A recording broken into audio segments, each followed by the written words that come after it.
Hello,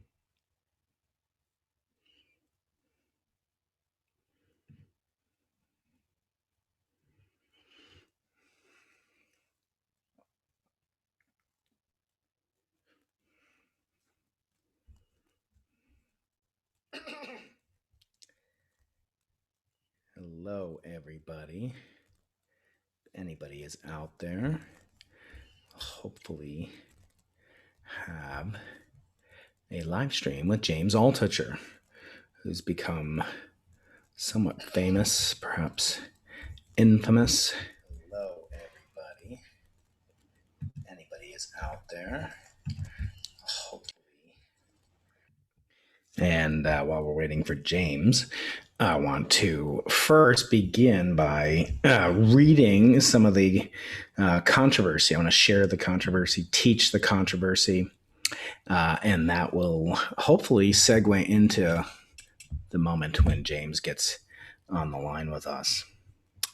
The the reason that we're chatting with James today has to do with this very interesting article, very provocative article that he posted on LinkedIn, Facebook, and all over the place, and on his blog about a week and a half ago, for which he received the whirlwind. He reaped the whirlwind.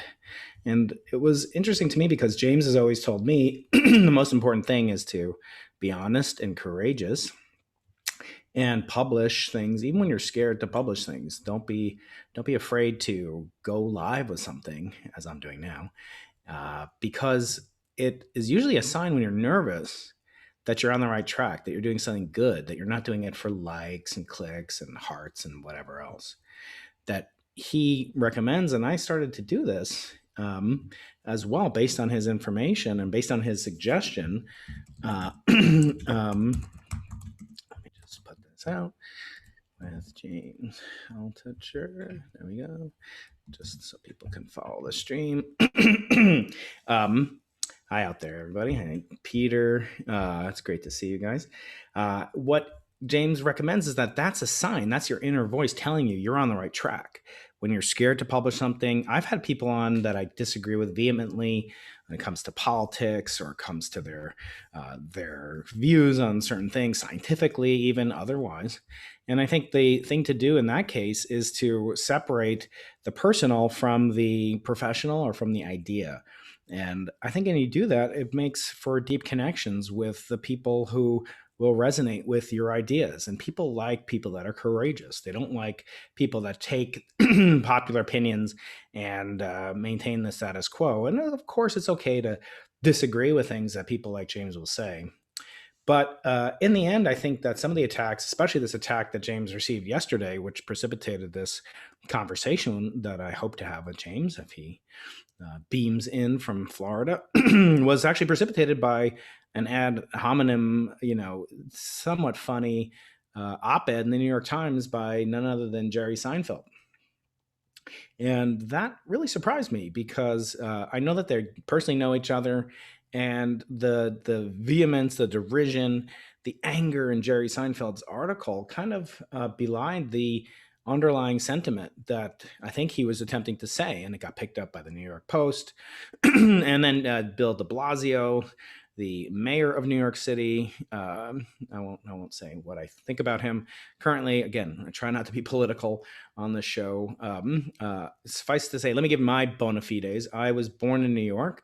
I grew up in New York. I went to all of schooling up until college in New York until I went to Case Western, and I had never been west of Pennsylvania pretty much until I went to college. I've spent my whole life there. I love New York City. I know James loves New York City. He was born in New Jersey. I was actually born in New York, in a hospital in New York, and then came to move to New York City, where he spent most of his life. And I think he's 52 now. And he has a comedy club there. His kids live there. Went to school not far away. He went to has had tremendous numbers of businesses there. He was there on 9/11. He lived 2 or 3 blocks away from Ground Zero. He's had a love relationship with New York City, and it's not even a love-hate now, but he sees some interesting prospects on the horizon that he is worried about, and I can't say I disagree with them. So if you don't know, I already put, or maybe I'll put this in the link in the video chat right now, so you guys can tune in.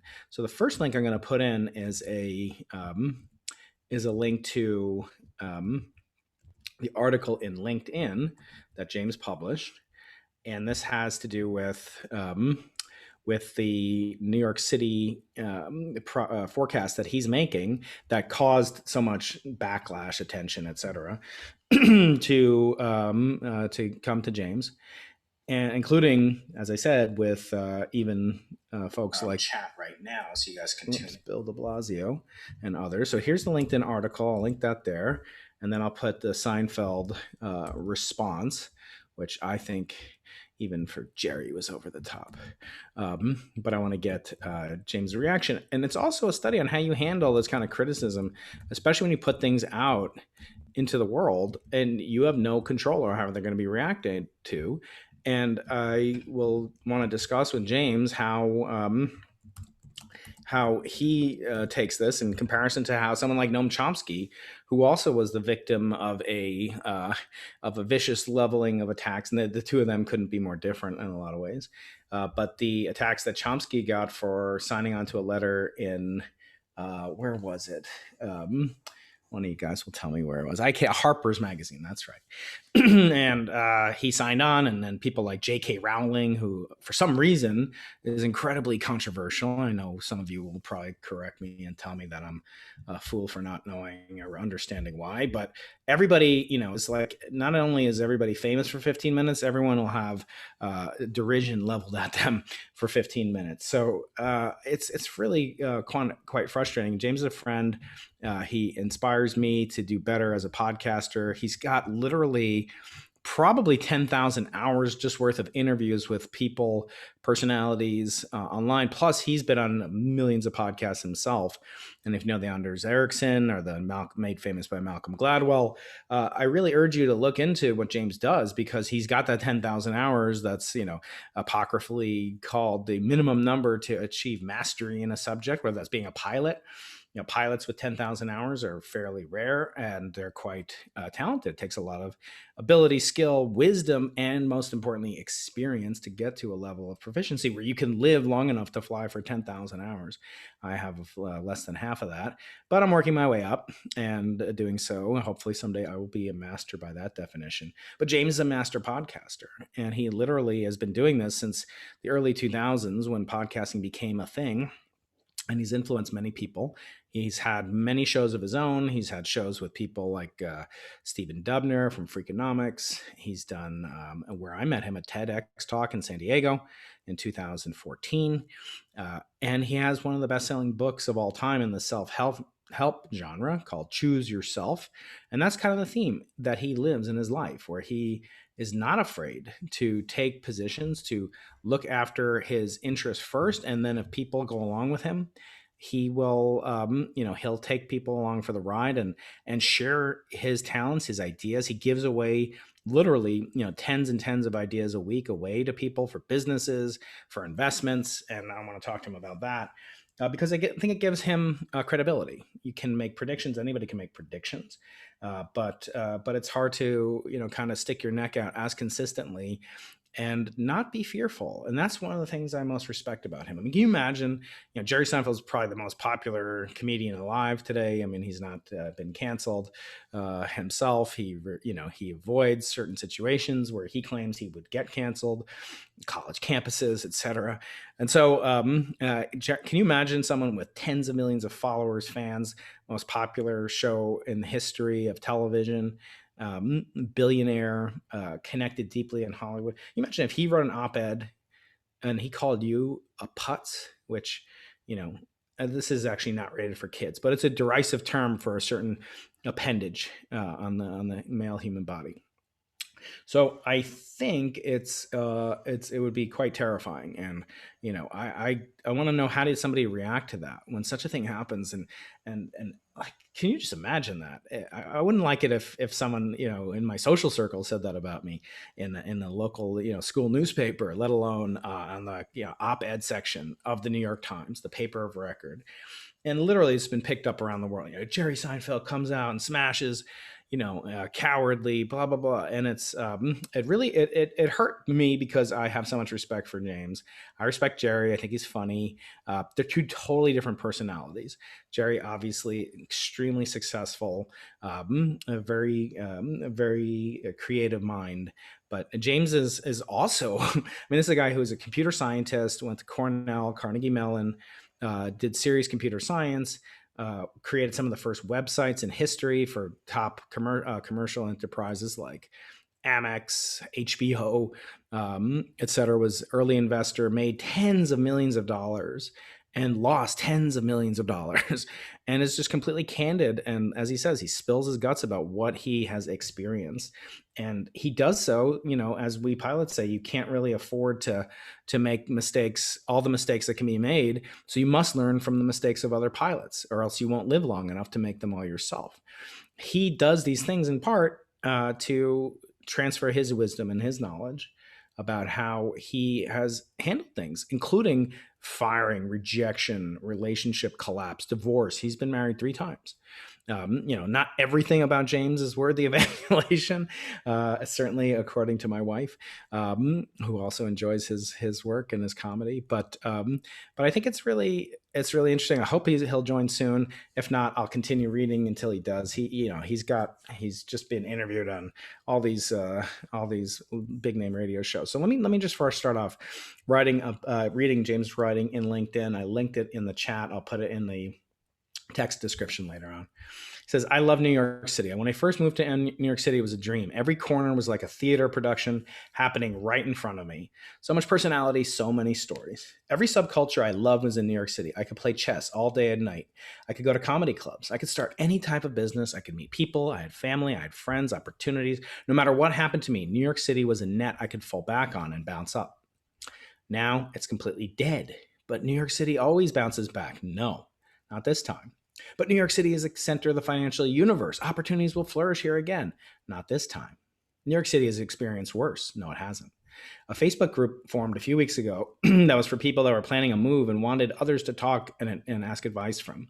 Within 2 or 3 days, it had about 10,000 members. And I actually remember when James was helping participate and start that Facebook group. It wasn't to encourage mass migration. He's politically an atheist, I would say, or an agnostic. He doesn't even vote except in mayoral and local elections. Just an aside. But he's an apolitical animal, but he sees things through I think a very rational lens. And what's so surprising to me is when you see someone like Seinfeld reacting just to the paragraphs I read. I mean, he mocks James for, he misses playing chess. I mean, that's literally one of Jerry's comments. So he says, and it's just very vicious. I mean, it's very surprising. You have to check out these links. See, he talks about how bad it was in the beginning when he moved to New York City. He says the exact same things as James. And then he says, listening to James go on, this is Jerry now, I used to play chess all day. I could meet people. I could start any type of business. Wipe your tears, wipe your butt, and pull it together. It's not even that funny. The thing that really struck me about Jerry's article is that in contradistinction to James's, or Jerry's op-ed. I mean, both of them are like opinion. They're not like meticulously researched articles that we're going to put in a journal somewhere. But here's James talking this cri de coeur, cry from the heart, because he loves New York. Here's Jerry acting as the defender of the virtue of this island of the Manhattoes, as Melville called it. And then he mocks all these other people. He says, James says, this is Jerry writing. He says, James says he knows many people have left New York for Maine, Vermont, Tennessee, and Indiana.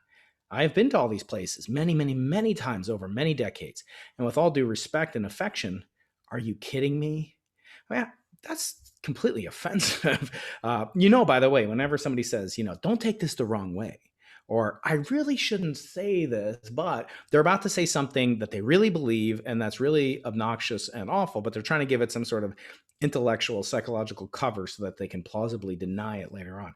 How could you say this about Vermont, Tennessee, and Indiana? Those are some of my favorite places on earth. Maine is like is a lovely place. Okay, so does it have 80,000 restaurants? No, but what makes New York so special, the culture, et cetera, is exactly what James is talking about.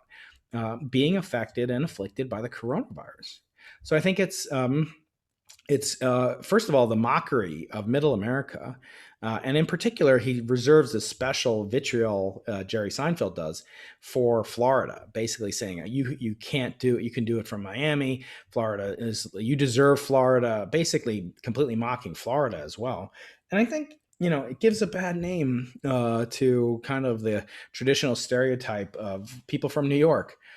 I'm a New Yorker, and just thinking about how you can mock this. Like, I know personally an extremely wealthy person who just moved from Los Angeles. It's not like California is doing so much better than New York. New York has a higher population density as a city. It has more reliance on public transportation, subways, et cetera, than LA does.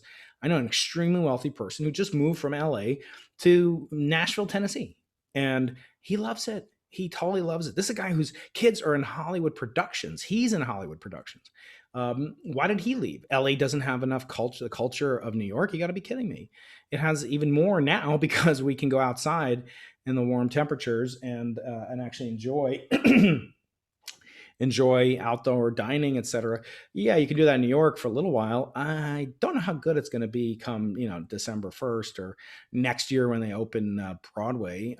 All these things are closed down, and James has a point that this is a new chapter in New York, and it's not like anything else.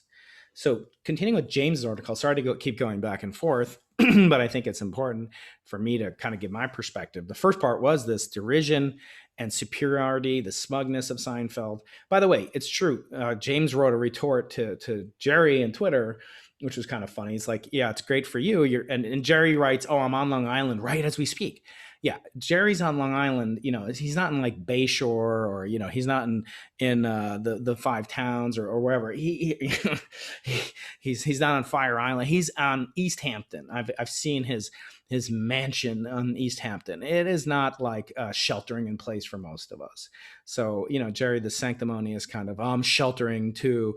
There's a difference between sheltering on Shelter Island and people that are really my friends that live in Manhattan, my family that lives in Manhattan.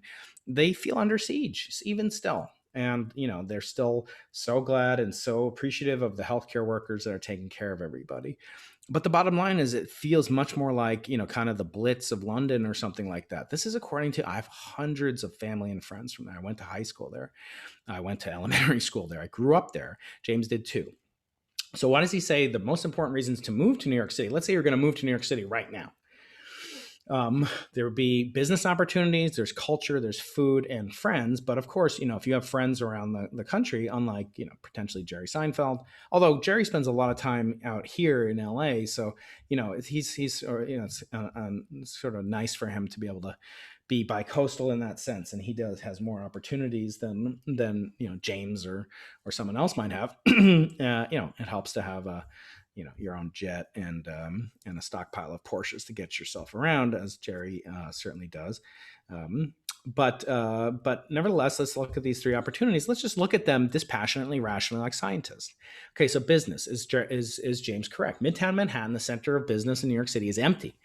Even though people can go back to work, famous office buildings like Time Life Skyscraper are still 90% empty. Businesses realize they don't need their employees at the office. This is totally true. He later goes on and talks about education. Of course, New York City is a capital of education. There's, half a dozen or more world-class universities there, many of which had collaborators, friends of mine are there. Columbia, Hunter College, City College, NYU. These are some of the best institutions in the world. And they're not holding in-person classes, as most of our universities are not. What would allow this as compared to a couple of years ago or even a year ago? And he really puts it down to Zoom. Now, Jerry makes the point that nobody likes Zoom, but I have a feeling that Jerry doesn't spend quite as many hours on telecons on Zoom than I do. Zoom has been a life change. Look, I'm doing this live stream via Zoom. Without Zoom, a year ago, Zoom didn't have the capability to do this, didn't have the bandwidth to do this. It was buggy and had all sorts of other glitches. I couldn't do it on FaceTime, or you could do it on Skype, but it was kind of a pain to set up auxiliary software to do that. But getting back to James's main thrust is, the advent of bandwidth and tools like Zoom are allowing entire universities to go back virtually, not in person, or hybrid. Some are going back partially. Some are going back fully using Zoom, and some are trying to open, but most of them are closing down, it appears. I don't fully know what our situation is going to be like here in San Diego, just for your information. I think it's a little bit in flux. We don't start until late September, so we have a month to make final decisions. But I would not doubt that we're not going to be in person. I think we're likely to be virtual. All meetings are basically virtual. My laboratory, I'm only allowed to have a few people in there at a time, socially distanced, etc. So it's a very different world than, we're just going to bounce back and like nothing ever happened. Okay, continuing with James's piece in LinkedIn. So he's been living there for, his whole life, 30 years straight, for 10 years, 15 years. And he's quoting from people that have been there for even longer, or as long as he has, since the 1970s, when New York City was bankrupt and it was a crime capital of the country, and places like Times Square, which is like was a glitzy, almost like shopping mall. I didn't even recognize it the last time I was there. One of my publisher, Norton, is not far away from Times Square. I go and visit them there, and it was like my parents wouldn't let me go near Times Square when I was a kid. Now it's like you can't afford to go there because it's so nice. There's not these, X-rated movie theaters and drug dealers and crime everywhere, looting, rioting, whatever, has taken its toll. James talks about, and then he talks about the places where people are going, which Seinfeld, conveniently omits some of them, but he includes, Tennessee, Maine. And James got this chart that shows the 10 most popular destinations for percentage of people that are leaving New York City. And this is from some other source, Redfin, the real estate company. The number one destination is Atlanta, Georgia. Jerry doesn't mention, derisively, why are you going to Atlanta? Brian, I'm really, really sorry. Oh, hey, James. How are you doing? Let me get this working. All right. I've just been reading your article. I've been reading your LinkedIn article, James, to the audience. We're live, by the way. We're live, so no. Oh my gosh, I'm really sorry. Keep your hands to yourself. No, I think it's okay. I think both of my viewers have been watching for a while. So. DeBlasio. So I was late on another podcast, and then Mayor DeBlasio was just referring to me live on a press conference, which is just insane. That I'm not. I think my article is not that important compared to many of the issues that my article brings up. Yes. So I think people related my article to being an issue. I'm not creating the problem. The article is not creating the problem. The article is pointing out the problem. And even de Blasio is like, oh, this person wants to leave and give up on the city.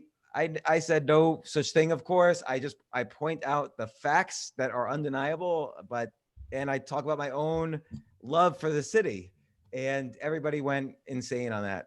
I know. But I really apologize. I don't like being late. No. I've actually gave me a great chance to share some of my thoughts and not waste your valuable time. Can you just point the camera a little more at your face, James? Your lower mouth, your lower third of your face is getting cut out. There you go. Hi. Yes. So, so we're live.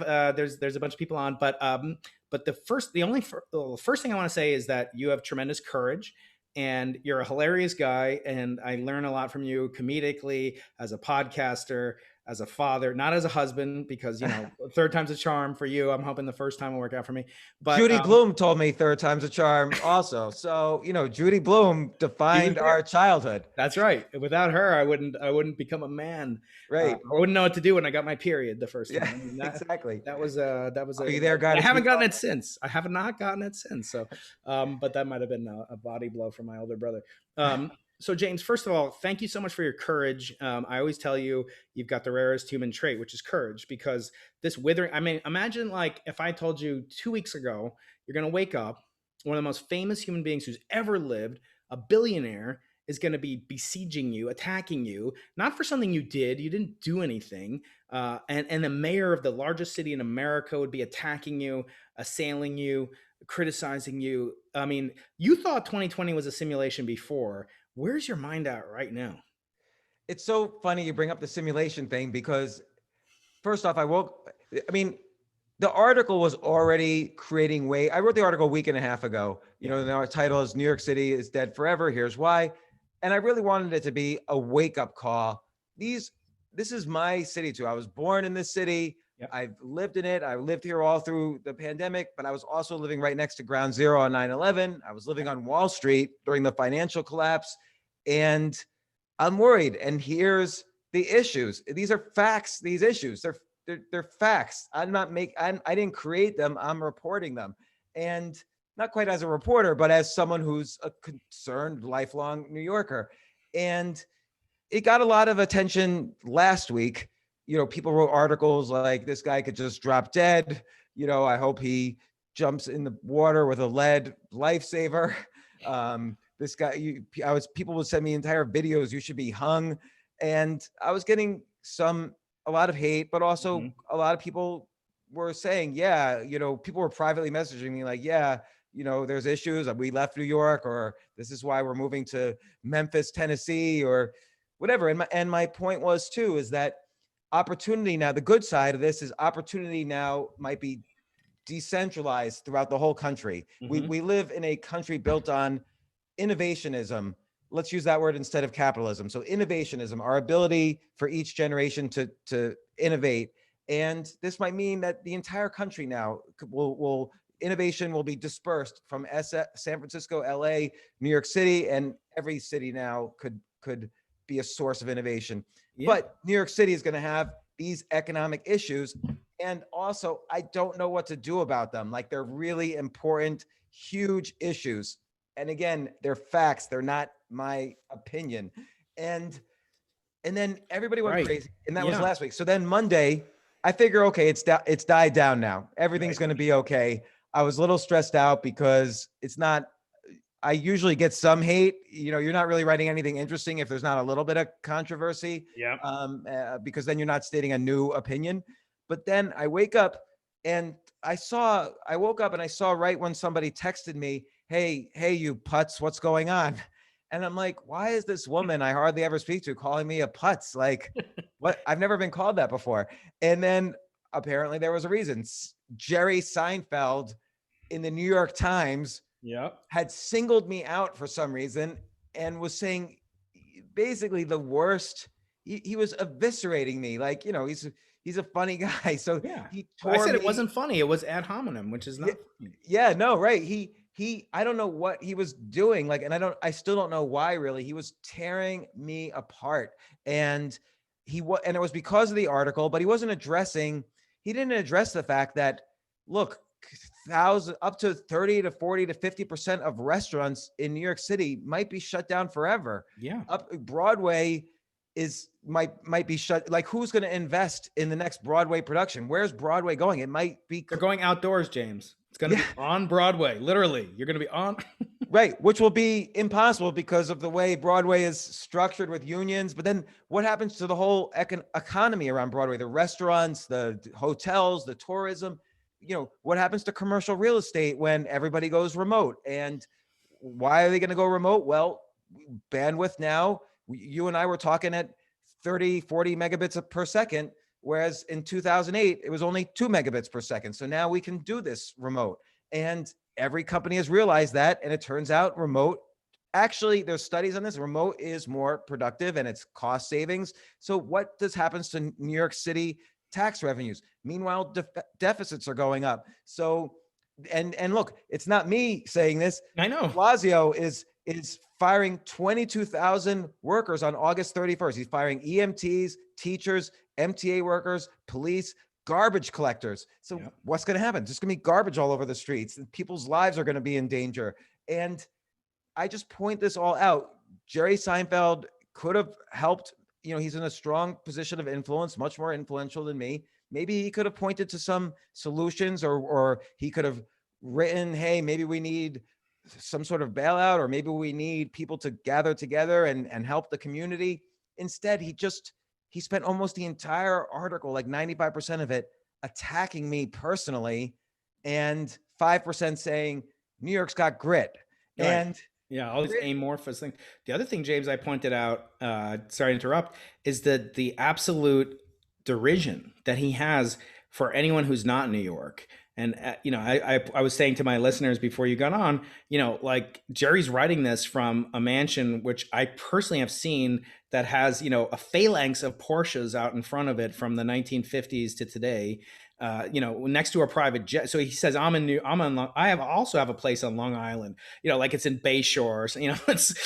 He's in like Amagansett or East Hampton. I forget which one, but the derision that he has for Florida, for Maine, for Vermont, anywhere it's like that New Yorker cartoon where they show like the New Yorker's view of the world. And look, Jerry, you, James, me, we're all New York Jews. I thought, Seinfeld was not Jewish enough. I used to say that. But look, this is not a good look. I mean, saying like, are you kidding me? Like Tennessee, I was just speaking. I know a multi-millionaire whose kids are in Hollywood. They're in, I can't tell you which production. They make tons of money on movies and so forth. Child actors, and they're pampered. They were living in Florida, in Los Angeles. I called them last week. How you doing? We should get together for dinner sometime soon. That'll be hard because I'm in Nashville.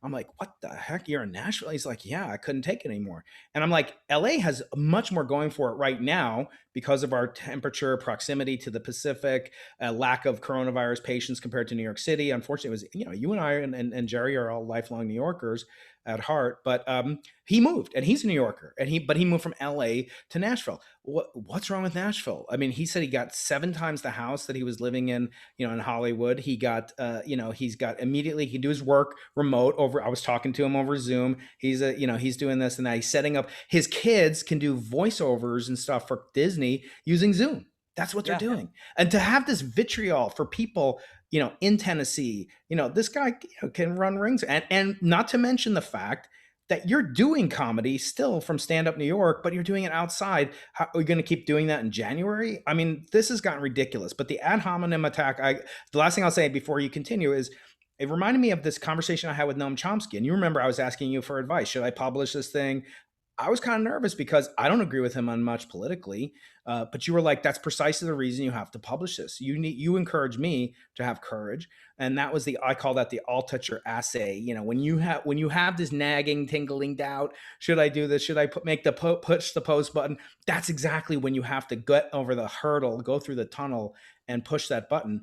And when I was talking to Noam, there was a point in the conversation where it's just funny. Like he has his dog come in, and his dog is like barking his head off. And I'm like, God, when am I going to talk to this 92-year-old guy, born 10 years to the day before Pearl Harbor or whatever? And the dog's barking his head. I'm like, Noam, would you mind, the dog's linguistics are, kind of challenging me. You mind putting a muzzle on? I was just joking or whatever. And people were like yelling at me. And then I said, they were like, how could you tell Noam's dog? I said, there's a famous quote from like Epictetus, or, Ryan Holiday could tell us who it is. But the quote is, the dog barks at that which it does not understand. And I kept thinking that when I read Jerry's op-ed. He's just barking. There's nothing there. He doesn't understand it. I mean, his main point was that people are, this guy, meaning me, is just, I wouldn't want to be in a war with him. Like, he's just giving up. And look, I don't recall Jerry being a Vietnam vet or a Gulf War vet or anything, but I don't know. I would want to be with the Cola Wars. He served proudly in the Cola Wars. Right. And I would want to be with someone who could accurately assess the situation and start to come up with solutions other than just, we've got to grit and storm the front lines, which is, look, I'm a New Yorker. I'm still a New Yorker. My kids go to school in New York. I own a comedy club in New York. I haven't been, Jerry's been in, and I don't mean to say anything, but he criticized me on this. I was in New York from March through July. He's been in the Hamptons since March. And like you said, in a castle. I'm envious of his situation. And I don't understand what, and I can understand there was a lot of anger from people who maybe didn't understand that I was trying to do a wake up call and point out problems. And people are scared. People are scared their real estate's going to go to zero. They're scared their jobs are going to be lost.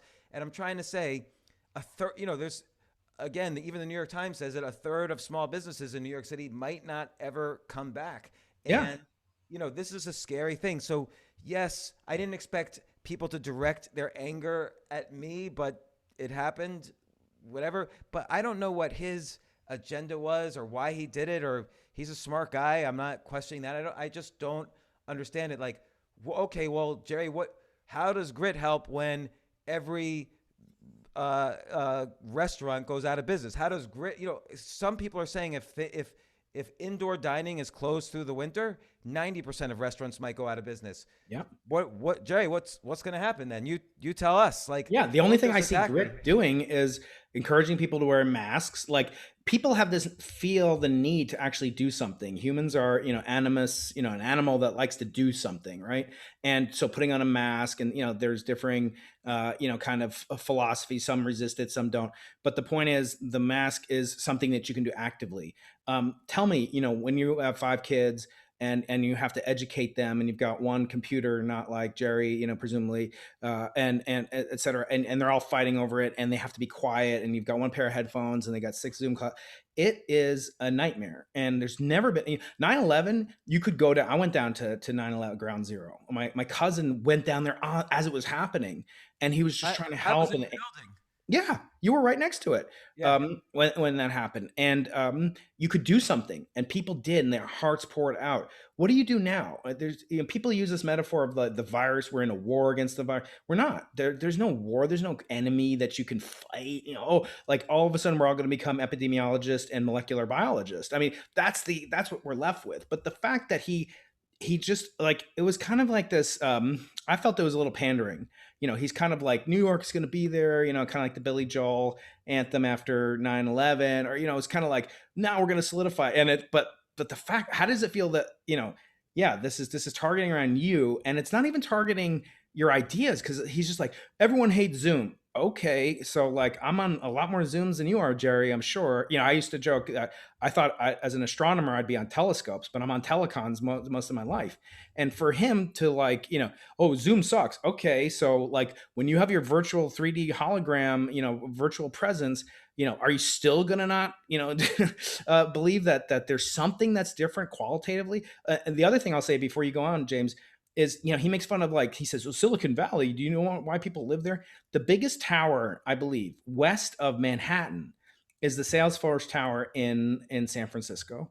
Do you know how long it's going to be closed for? Like, this enormous building, like nearly the size of One World Trade Center.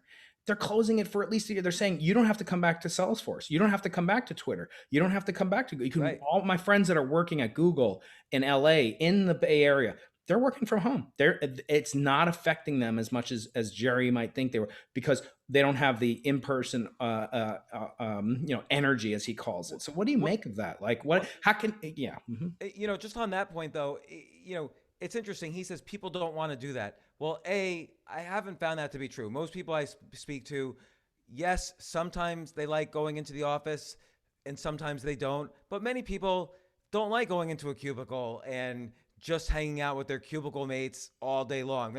I always ask people, are you going to go to the funeral of your cubicle mate? Like, are you guys lifelong friends? I don't even like to go to the bathroom with half of them. Right, exactly. But even besides that, it's not the individual's choice, unfortunately. Like, corporations have many issues. They don't know what the liability issues are around the virus. So no laws have been set. There are liability issues. They don't know if someone gets sick while they're coming to work and being in a conference room meeting with someone coughing. Does the company get? They don't know. So they want people to work remote. Then there are many studies that show that people are simply more productive working remotely. Not for every job, but for most jobs. Now, people say, well, New York's not like Detroit, where Detroit, of course, is in shambles. And they're very correct. Detroit was actually hard to have. You can't have people work remote in Detroit because they were making cars. You have to be in the factory making the car. In New York, the main industries are finance and media and tech. And those are all industries. Of course, you could work remote, particularly now that we have Zoom. So companies, instead of renting expensive real estate in New York, can say, okay, we're going to go downsize from 7 floors to 1 floor, and we'll send everybody remote. And Citigroup, JP Morgan, you mentioned Google, many hundreds of companies are doing this, and people are fine. Like, I know people all over the country now. One friend of mine just moved, I mentioned in the article, just moved to Phoenix, and he was in the office every day until this pandemic. Now he's never going to have to go back to the office again. He's in Phoenix. Salaries stayed the same, but the company reduced their floor space. Every company is doing this. But that has consequences. New York City, real estate goes down. Restaurants have less customers. The hot dog stand outside, the bodega, the newspaper guy, the transit system, the subways, the buses, the trains. And then again, Broadway, the entire ecosystem around that. Restaurants, the entire ecosystem around the restaurant industry, or this, there's 250,000 small businesses in New York that may never, 30% of them may never open again, is some estimates quoted in the New York Times. So I think there are big problems. And then when you have deficits this high and tax revenues that could get cut in half, we haven't even seen the effects of it. But we have seen the effects of sales taxes going down, and that's why DeBlasio, who was just live making fun of me on TV, he is on August 31st. He has to cut, according to a city spokesperson, he has to cut 22,000 jobs, including EMTs, garbage collectors, police, and so on. So that's what starts to happen in a city in New York's situation, unless it's not like this utopia where all of a sudden rents are cheap and young people and artists can move in. Bad things happen first to get to that point. That point doesn't happen for 20 years or ever. That's right. So, and again, it could be the case that opportunity gets dispersed. A young, up and coming, let's say we live in this innovationist culture. Like, let's not call it capitalist for a second. Let's call it innovationist. So innovationists are usually young people who move to San Francisco, LA, New York City. They're going to strike out on their own and they're going to make it big. If I can make it here, I can make it anywhere. Well, now they can make it big in Nashville, in Memphis, in St. Louis, in Denver, in Dallas, in Austin, in Miami. They don't have to be in New York, LA, or San Francisco anymore. They can make friends in these cities. They could make industries, careers. They could move to Phoenix and work on Wall Street. So the world's a different place. And so, again, I'm not sure why not to bring it back to Jerry Seinfeld's personal attack on me, but I don't know why he did that instead of addressing real issues and real solutions. The thing is, it's like, I guess I missed Jerry's newsletter where he has this great track record of forecasting. I compiled a short list of things that you've been dead spot on. I call you, just on the money, James. So you called Bitcoin back in 2010, I believe, is the first time you started. It's like, what the hell is he talking about? I've been following you for I'm following you for 20 years or 15 years. We spoke together at TEDx San Diego. So you called Bitcoin when it was like a penny. You charged, like 1 Bitcoin for copies of your book, which people in 2013, I built probably the first e-commerce store for Bitcoin. I only sold my book in it, so I was able to claim I was the best-selling author on Bitcoin only ever. Yeah, and you took very courageous stance back in the early days of Amazon self-publishing. You called the Apple to be the first company that crossed 1 trillion. Called the first time Apple crossed 2 trillion. You called the South Sea bubble. You called the Tulip Mania. I mean, you've been right so many times, James. Like, what's Jerry's record of social societal prognostication? Well, I would say he was a genius, and here's where, and this is more of a Larry David thing, but let's combine them together for a second. Yeah. A show about nothing was kind of a show where you learn nothing, was kind of an innovation in entertainment and media, in mainstream media entertainment. But it wasn't just that. Where they really were innovative with Seinfeld was they gave each main character, obviously there were 4 main characters, Kramer and George and Elaine and Jerry. In every episode, each character had a storyline that all came together at the end. No other sitcom had done that before, and I think that was really Larry David's innovation. He didn't want just as a leader, which most people don't think of Larry David as an example of leadership, but he really is. As Yeah. a leader, he knew he didn't want any of his main stars who were becoming celebrities to be just sitting around for an entire episode. So he made sure every episode included all of them. And then another innovation was he knew that he needed a constant feeding of New York City stories that he was going to run out eventually. So he would fire the whole writing staff every year and bring in new, from what I understand, maybe not 100%, but like 90%. He'd fire the whole writing staff and bring in new New York City writers to tell new stories. And, he did a really good job running the show. And, and Jerry continued that after Larry left. And of course, Jerry was not only writing it, he was starring in it. So they were innovative for what they were. And as a comedian, he's very innovative at taking the commonplace and finding the unusual in it. And so I will give him, full 100% credit. He's the best in the world at that. But in terms of social commentary, I don't know.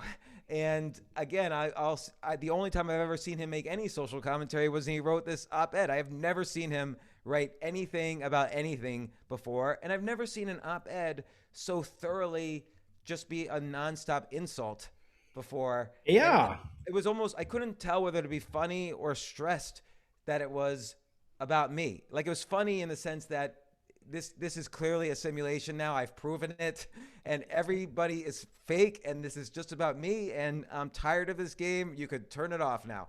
And at the same time, I was getting, particularly in the morning, I was getting so much hate that it was unbelievable. Like, and then people I'd known 20 years ago who must have been holding on to some tiny grudge for me, suddenly piggybacked because it was safe, Seinfeld's anger.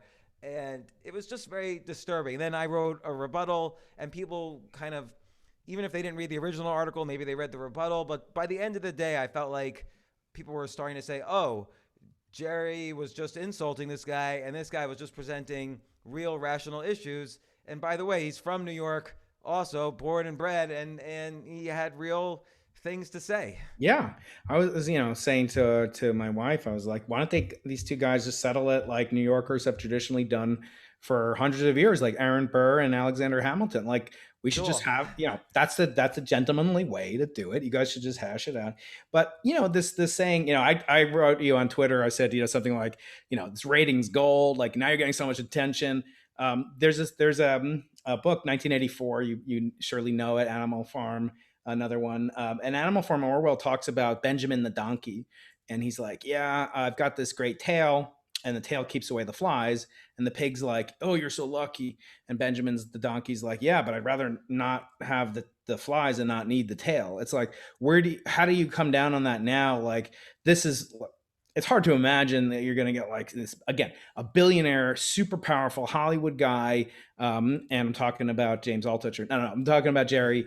And then he's like, and it's all the plaudits online. Oh, just thank you, Jerry, for standing up to the like this guy who's, I mean, it's true. You're not at his level of wealth and fame but right. Do you want it? Is that like, were you like, oh, great, now I'm going to kind of ride the tide and surf the wake of Jerry Seinfeld cracking up?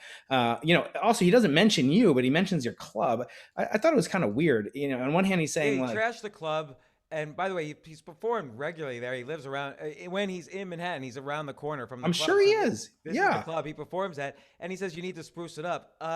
Every comedy club in the world needs to be spruced up. I was just going to say that. I don't know if any, like, I forgot about all those comedy clubs where I eat off the floor. I drop my martini on the ground. I just lick it up because it's so clean and modern. I mean, give me a break. And by the way, the club is giving back to the city. Like, we're having outdoor free shows. Outdoor shows in every single park this week. No other comedy club is doing that. And, and all through this, I mean, there was things that I've done all through this pandemic to try to help the community and, being, I don't really need to talk about all of them, but I know you have. You've done GoFundMe. I'll say it for you. I don't want you to brag for yourself. You've done GoFundMe things. People like no questions asked. Anything for charity, anything for business. You've been giving away 10 business ideas a week. In the beginning, you were on live every day, just answering people's questions. And James, you were partially like a psychologist, even for me. I mean, what the hell does an astrophysicist have to do with some, comedy club owner, but the way that you analyze the world in contradistinction to someone like Jerry. And again, Jerry put himself into this position. Now we can criticize him. It's fair to say, like, what's your record? What's your level? Is it just for your own virtue signaling? What are you doing this for? But I'll avoid that. I actually said in the beginning, because he says, like, I say this in the best possible way when he like slams middle America, which is totally offensive, especially since we know, both of us know many people who are lifelong New Yorkers, grew up there, love it there, and came there for the very reasons you talk about and he talks about, and have left and gone to Nashville and Atlanta and all the places you point out from your research-driven article, with data from Redfin, with bandwidth facts from online usage, and his is just pure emotion. And I'm looking at him saying, well, James is giving away so much for free, and I guess it's just like, how do you react to that? Because I think you were doing it altruistically. Yeah. Now, I mean, do you kind of like, you give so much of yourself? You're so vulnerable. I told the audience that before you came on. This man gives of himself. Yeah, I mean, you have businesses and you do that, and you're actually like doing things like making new improved tools for podcasting, and you're writing books. You kind of serve as this social pundit that also has a very serious side. You have a very generous, vulnerable, serious side that is incredibly endearing and helps millions of people, literally millions of people. So I'll brag on your behalf. Now you go on and say what you're going to say about what else is going on in New York City. Well, I just, I've always been interested right in the beginning of this pandemic. I said, look, this is an opportunity now to show that the way a community survives is when the community comes together and thinks about giving to each other, rich or poor, big or small, regardless of race. And I was hoping that would happen more, instead of everybody just waiting online for bailouts. But also, I'm glad the bailouts happened, and hopefully more will happen. Yeah. But you can't ignore the problems New York's going through. I mean, again, you're right. In the beginning of the pandemic, a lot of the issue was, what is coronavirus? How long is this going to last?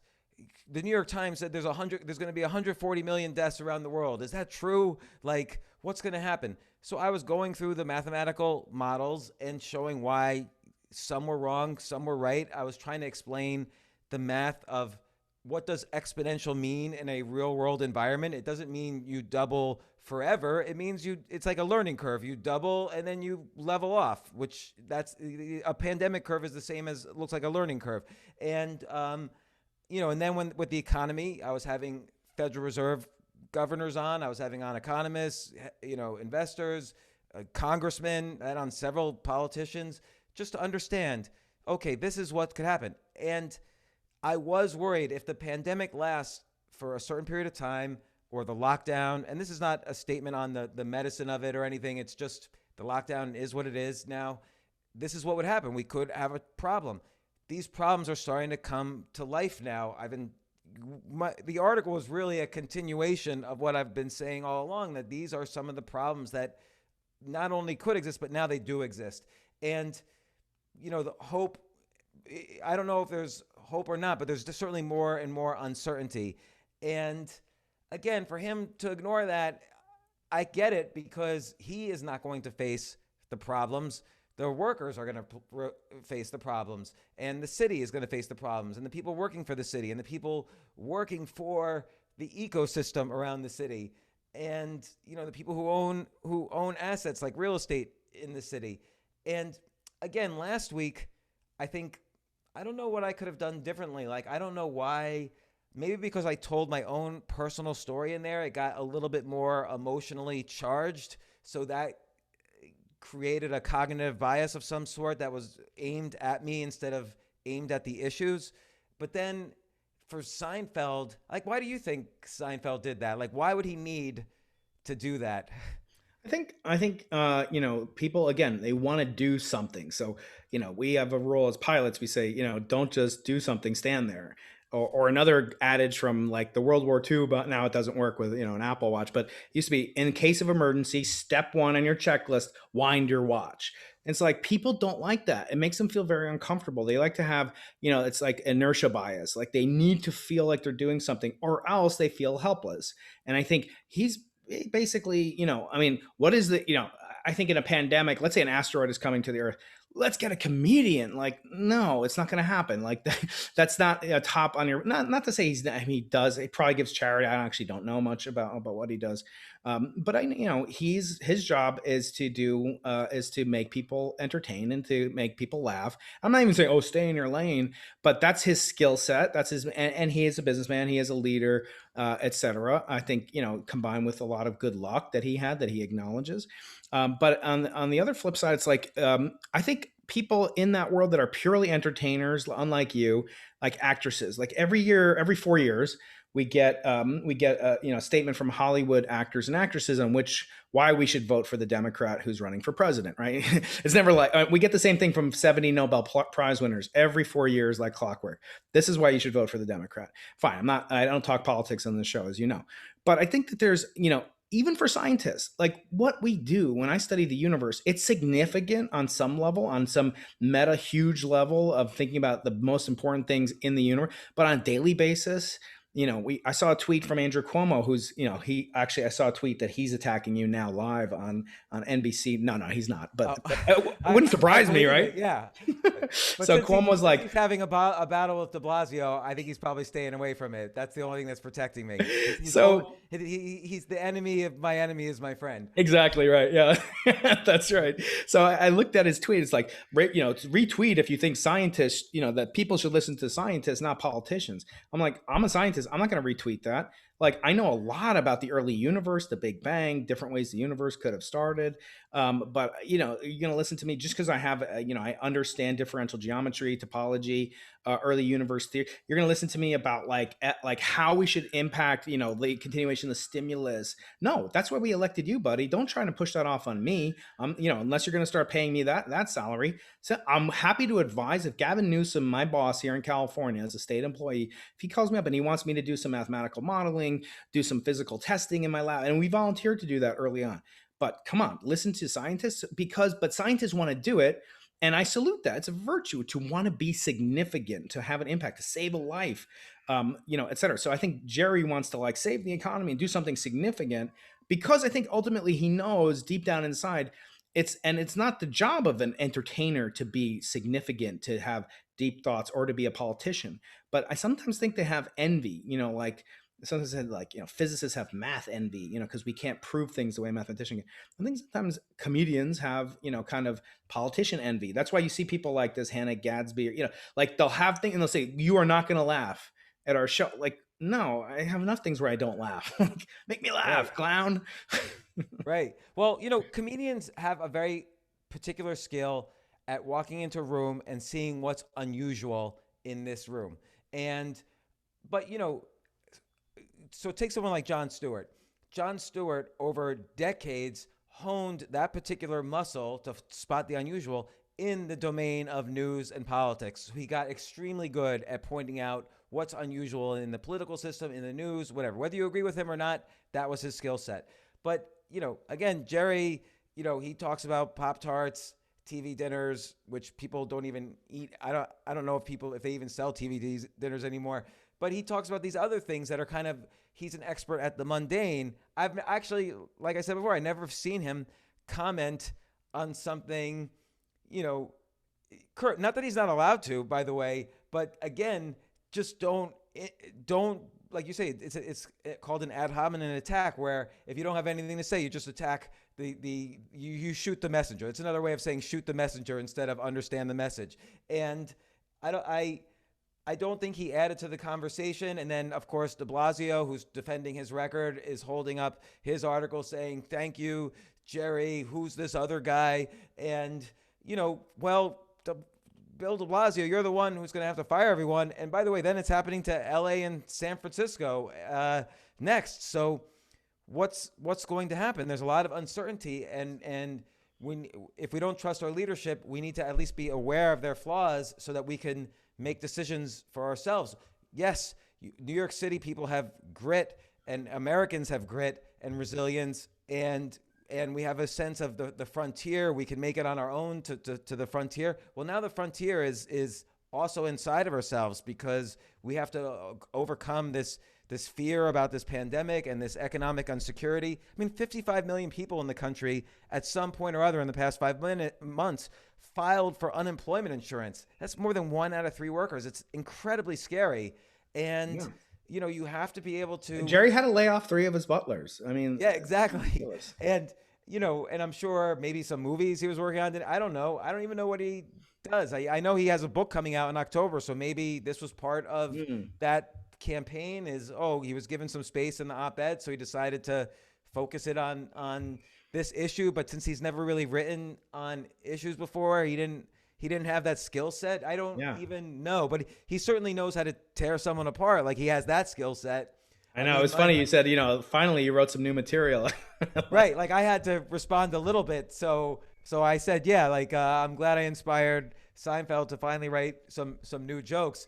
But, which, by the way, a lot of well-known comedians sent me messages after that. Like, they didn't say it publicly, but they were like, good job, And, yeah, I thought it was great. And the other thing I want to say is another thing I gleaned from Noam Chomsky. And again, thank you for really encouraging me to do that. It's like one of my most popular videos now, this interview that I was reluctant to do. But you encouraged me, go like feed the beast, like the what's his name? Joseph Campbell, the hero's journey guy. He said, the hero of 1,000 faces said, the cave that you fear to enter holds the treasure you are seeking. And, when you said that, it's a little overblown for Noam Chomsky, guy's old enough to be my great grandfather, but a brilliant person. And yet, he was saying things like, when people, which you got a lot of criticism for, which I think is a vector that Seinfeld is being influenced by. And that's how a lot of the outlets that picked up your article were conservative, Fox News, Glenn Beck, and you got a lot of attention for that. And people are criticizing you. Some guy, tens, millions of followers say, you should be careful, James. Before pre-Seinfeld attack. Yeah. And they're like, you shouldn't have written this because now all these idiot rubes in middle America are, watching you on Fox News, and then they're having cackling in glee. And it reminded me of what Noam said to me when we had our interview. I asked him, like, how did you feel about the backlash to this letter that you wrote in Harper's? He's like, I found it entirely irrational because people were responding to what was done with the article after I wrote it. In particular, J.K. Rowling. Now, like, I wouldn't mind if J.K. Rowling, has something to say about what I wrote. It doesn't by properties of time invariance under reversal of the time coordinate, like, you don't know what someone's going to do with your article. You didn't write it for Fox News. You weren't like commissioned by Rupert Murdoch. Here you go, James, write this article and here's $10 million. You wrote it and it happened to be picked up and it hit a nerve. Now there's some schadenfreude. I think that there are, people, certainly, the people that are in middle America that are being derided by the Seinfelds of the world, for living in Nashville, which is just preposterous. I mean, I just got back from, a few days in Jackson Hole, Wyoming. I was speaking. I was doing some stargazing for my channel using enormous telescopes, really fun time. And it was very pleasant to be skies there too, right? Beautiful skies there. And it was very pleasant to be there. And I'm like, I'm a New Yorker, Californian now. And being there, the people are salt of the earth. Like, can you imagine if he thinks that way about Nashville, can you imagine what he thinks about Jackson, Wyoming? So I just find it very, very irrational, as Noam does, when people criticize what's done with your work. And you put so much out there. Do you ever get scared, like, retroactively, what's going to happen based on something you might have said a few years ago? Or is it like you just assume that someone's going to misconstrue what you do? Or do you allow yourself to learn? Like, maybe you'll write a thing, mea culpa, I was wrong. I can't see Jerry doing that, but how do you handle the kind of entropy of these kinds of being so public? Because it's very daunting to me. I think it's a lot of good points. So I have starting from the beginning of what you were saying, I don't like to hit publish, and we've talked about this before. I don't like to hit publish unless I'm a little bit afraid or a lot afraid of what people will think of me and of the piece. Because again, if you're not a little bit afraid, then you're not saying something new. Like, if I was just writing, New York's going to come back because it's got grit and resilience, everybody on the street is saying that, and it's not new. They don't need my extra voice. Like, so my energy and efforts, I'm not trying to say something controversial, but I should say something that I research and have a unique opinion on. And so, but having a unique opinion if you're going to stick out like a nail, you're going to get hammered. And so that's going to happen. If you're truly afraid of something you're doing, then it means you're doing something new that's never been done before, because you're going into the unknown. But I don't do it just for the sake of doing it, as some have accused me. I just don't write unless I have an opinion that hasn't been written before. Otherwise, I'll just spend time reading and learning and experiencing and experimenting and coming up with new material. And just like I'm not going to tell a joke about Pop-Tarts when I do stand-up because, Jerry Seinfeld's done that. Rosie O'Donnell back, and I'm not. This is all well known. Back in the 70s, when they were all performing in L.A., by the way, where Jerry lived for 30 years, when Rosie O'Donnell was performing at I forgot the name of it might have been the Comedy Store, or but Catch a Rising Star. When I was yeah, one of those places, and she was known for copying Jerry Seinfeld's jokes. Okay, you're not doing anything new, so you're not really making a stake for yourself in comedy. Like Jerry Seinfeld's known in comedy because he carved out his own unique voice. Dave Chappelle has his own unique voice. George Carlin had his own unique voice. Richard Pryor was the first one to really talk autobiographically about the hardships he went through and how he made it funny. So these are people who said who went into the unknown. They said things they were afraid to say and became known for it. So I think that's the key for writing, for art, even for science, right? You're going to, by the nature of it, you have to go into the unknown, and that's how you risk everything. When you go to the South Pole with a huge telescope, the Bicep 2, and you're looking to see gravitational waves past the cosmic microwave background radiation, you're taking a risk. Mm-hmm. You might not see anything. But might not come back. You're right. Yeah. Yeah, you might not come back, but you're also, having because it's so unknown and so interesting, you're taking also a chance for, greatness and the Nobel Prize and seeing the birth of the universe. And so the, experimenting and going outside your comfort zone and going into the unknown, whether you're an artist, a scientist, a politician, an economist, this is important. Yeah. And again, I think Seinfeld obviously is an expert at that with television and comedy. Jon Stewart was good at that with mixing comedy and news and politics. Same with Bill Maher. Whether you agree with them or not, they're good at it. And for me, I've been writing about these types of issues for 20 years. But I do it in where I go into the unknown, and where I started going into the unknown many years ago is I always weave it with personal stories, and that gets it very emotionally charged. And I have had backlash before, never quite like this, but we're also in a time unprecedented, which is sort of making my point, actually, that this time is different. And again, I think it's better if people with such a platform and influence, like Jerry Seinfeld, he can write in the New York Times op-ed. I wrote to the New York Times yesterday and I said, let me do a rebuttal. They never responded to me. Yeah. So, New York Times, he's got that platform. There's many things he can do with it other than attack me. Yeah. And look, I'm a big boy. I could handle it. It was upsetting and distressing for like a few hours yesterday, and then I got over it. And also, I wrote a rebuttal. People saw the rebuttal and were very positive and encouraging, overwhelmingly. And, because they saw where I was coming from, and it was a good place. And like you mentioned before, in general, throughout this pandemic, I've been coming from a good place and trying to help people. Maybe this was a little bit more emotionally charged with a little bit more negativity than I usually have, because I have a little more uncertainty here. I don't think so, James. I mean, actually, this reminds me of something that's really delightfully serendipitously connected to the way that you and I met. And that's your article from June also on LinkedIn, 12 Secrets of Persuasion I Learned from Eminem. And you start that off with, I walked out of the TEDx conference 20 minutes before my talk, and I was planning on just going to the airport and flying home. I'm a quitter. I was terrified. I did not want to give this talk. My plan was to go home and never return any angry calls from the organizers. And you and I talked when you were gracious enough to come on my podcast last time. I was kind of the opposite. Like, I was like, this is my time. I'm going to do it the moment, like the Eminem song.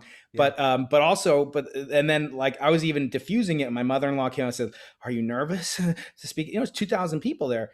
And I was like, I wasn't nervous until now that you make me think about it. And she felt horrible. And I was just like, no, I'm just kidding, Mom. But you write in this article, and I saw, and I don't know if it was intentional or not, but you weave through your article on LinkedIn about New York City dead forever with some of these things, like you presage the criticisms that your enemies are going to level at you. You have you start with negativity bias, because and you talk about all these things, but in the LinkedIn article about Eminem, the secrets that you learn from Eminem, these are persuasive secrets that are in his rap battle with Baby or whatever his name is. I still haven't seen that, but thankfully you wrote this great post with a YouTube link as It's a well, great which movie, and that's a great scene. I know, and it's just so awesome. You go through all the biases, and you talk about the in-group bias, and you start with that in your. Was that intentional? Because you start with like, I'm a New Yorker, in-group bias. Boom, I read that first. Herd behavior. What are all these people going to do? Here's like the collective, how they're reacting to it. Number three, availability cascade. There's so many things happening. There's so much data. People are leaving, and you just lay out the data. Boom, distinction bias, out-group bias. People like, you don't have to live in New York to get great food. There's going to be other places that spring up. There's going to be opportunity bias. There's ambiguity bias. How do you know like what actual aspect of this pandemic afflicting New York City is going to be most pernicious? We don't know. It's ambiguous. Credential bias. You're talking about how you started off, what your stakes are. You own half of a comedy club. You share a part owner of a comedy club, Stand Up New York, which is a great, Seinfeld talks about it. He's been there. You have stakes in this. Your daughter goes to college there. You're from there. You would love to go. Believe me, I know you. The little I know of you, you would like to go back to New York City if it was just like, virus is gone. You'd be out of Florida in a minute. It's not like, oh, I need that. But it's not just the virus. It's the reaction to the virus. And I think that's what you're speaking about. And that's why it's so perplexing. But it's not surprising that they would publish what he wrote. Yeah, and but it's funny because, and then I also answer all the objections. Like, Yes. people will say this is like the '70s. No, it's not. And so I answered. This is another thing in the Eminem thing where he before the other guy starts rapping, he says, Yeah, I am white. I am a bum. I live in a trailer with my mom. My boy Future is Uncle Tom. I have a dumb friend named Cheddar Bob, but he shot himself. You go through all this and you say all the objections. So, like, was that part of this article? Like, was that intentional, or is it just the way your brain works now? Yeah, I didn't consciously think about it, but that is how I think about these articles. I always try to have a miniature arc of the hero inside even a very nonfiction type of a narrative. And these things all belong in, all these biases happen in the arc of the hero. And because, a big criticism of let's say a piece of fiction or an art, and even a nonfiction story, is the Deus ex machina, where just some lightning from the sky comes and saves the hero. Well, people will object to that, so you can't do that. You have to address that in the story, that through his own or her own ingenuity, the hero survives. And it's the same thing. The same kind of cognitive biases have to be addressed in any article, except for an academic article. Right. Yeah. Right. If I lead off with I'm a bum. Right. But I do wonder if, it seems like that because this was so charged, and I was trying to have the in-group bias, like I'm a New Yorker, there was a desperate attempt to somehow label me not a New Yorker, and I don't even know how that started, other than the fact, like, okay, for a week or two I've been in Florida, but the other 52 years I've been in New York, so, and all through the pandemic. So I don't know how I got labeled. I don't want some guy from Iowa telling me what to do. Like, right. I got a video last night. Somebody is like, threatening me, like, I don't want some non-New Yorker coming here and telling me my city's dead, like, and threatening me. And I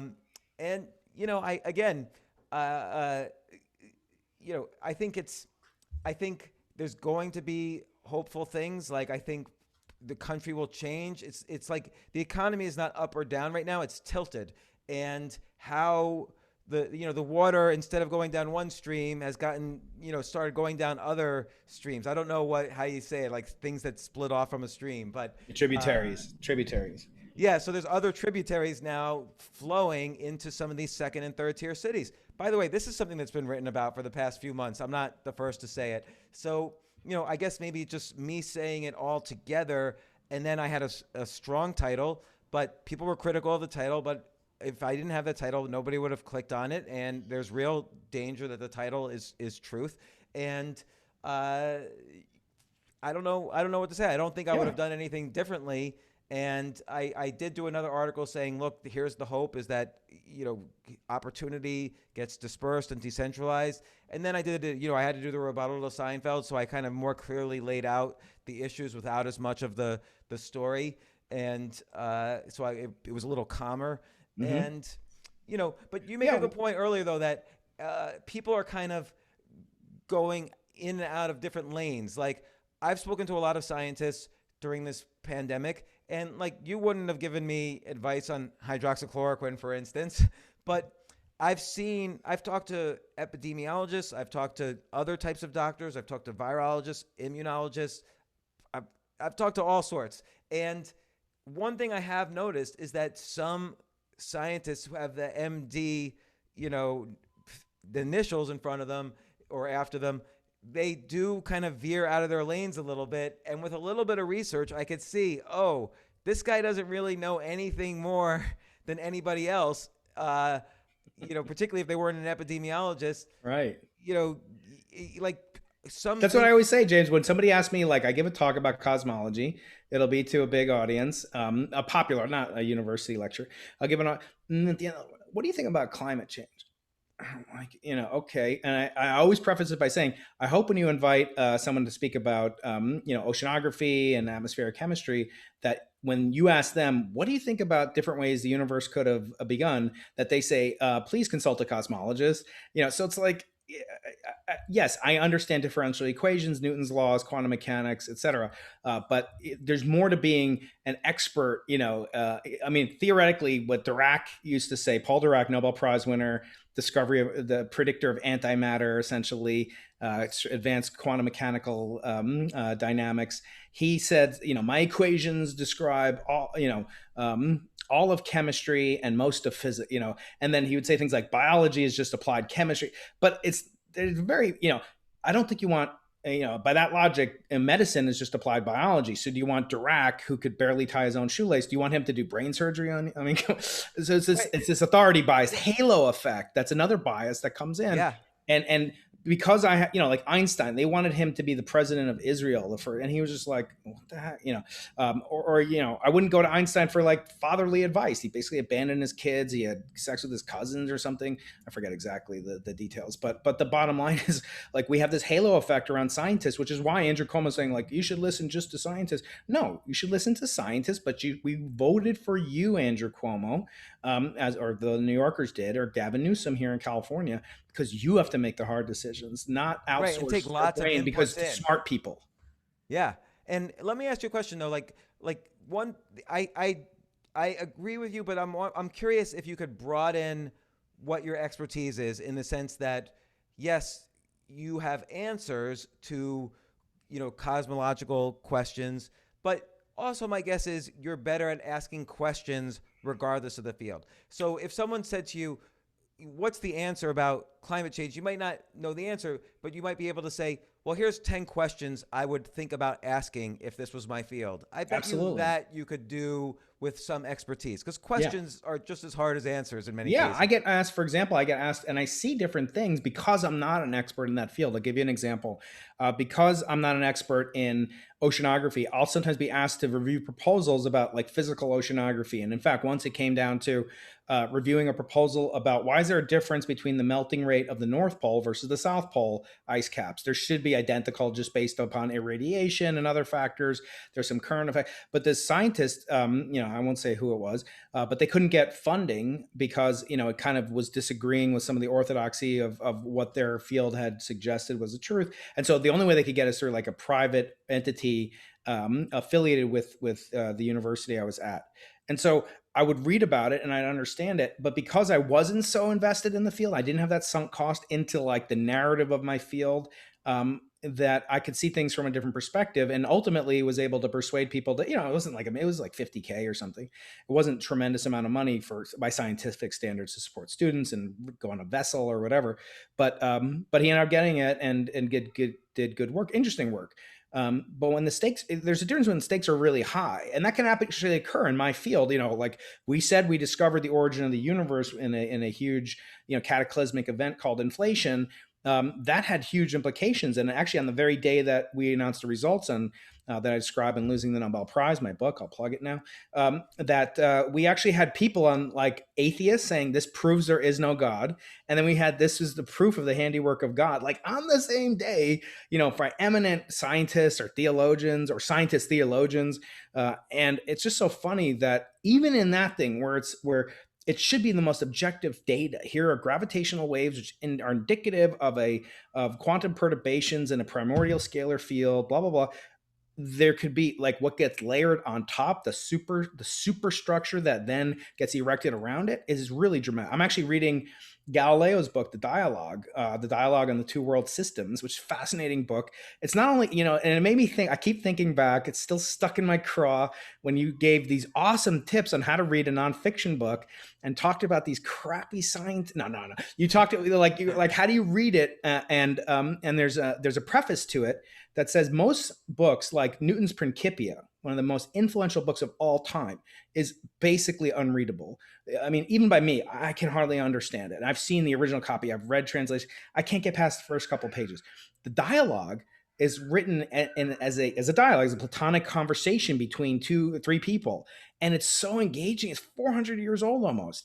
And you're just like, you're wrapped up. And this guy had this amazing ability to do the hardest thing that you always talk about. If you can tell a story, you've got it made. It doesn't matter if you're a salesman, you're writing website, you're doing copy editing, you have a skill. And you stress this often. But part of the problem is most scientists don't think that that's a value. So you ask me like, can I talk about climate? Yeah, I can talk about like the quantum mechanical properties of drugs. Like if you don't use zinc, if people are saying, oh, zinc is just like only used in diaper rash ointment. Well, that's not really true. Like there's a lot of medicines that you take for like lupus and that have arsenic in them. Like, okay, I thought arsenic kills you.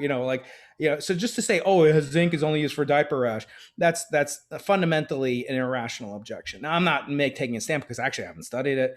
I do think people using it around the world for 50 years or whatever. At least we know it's safe. It's not going to kill. Now, some people with heart conditions. Anyway, I'm not a doctor of that variety.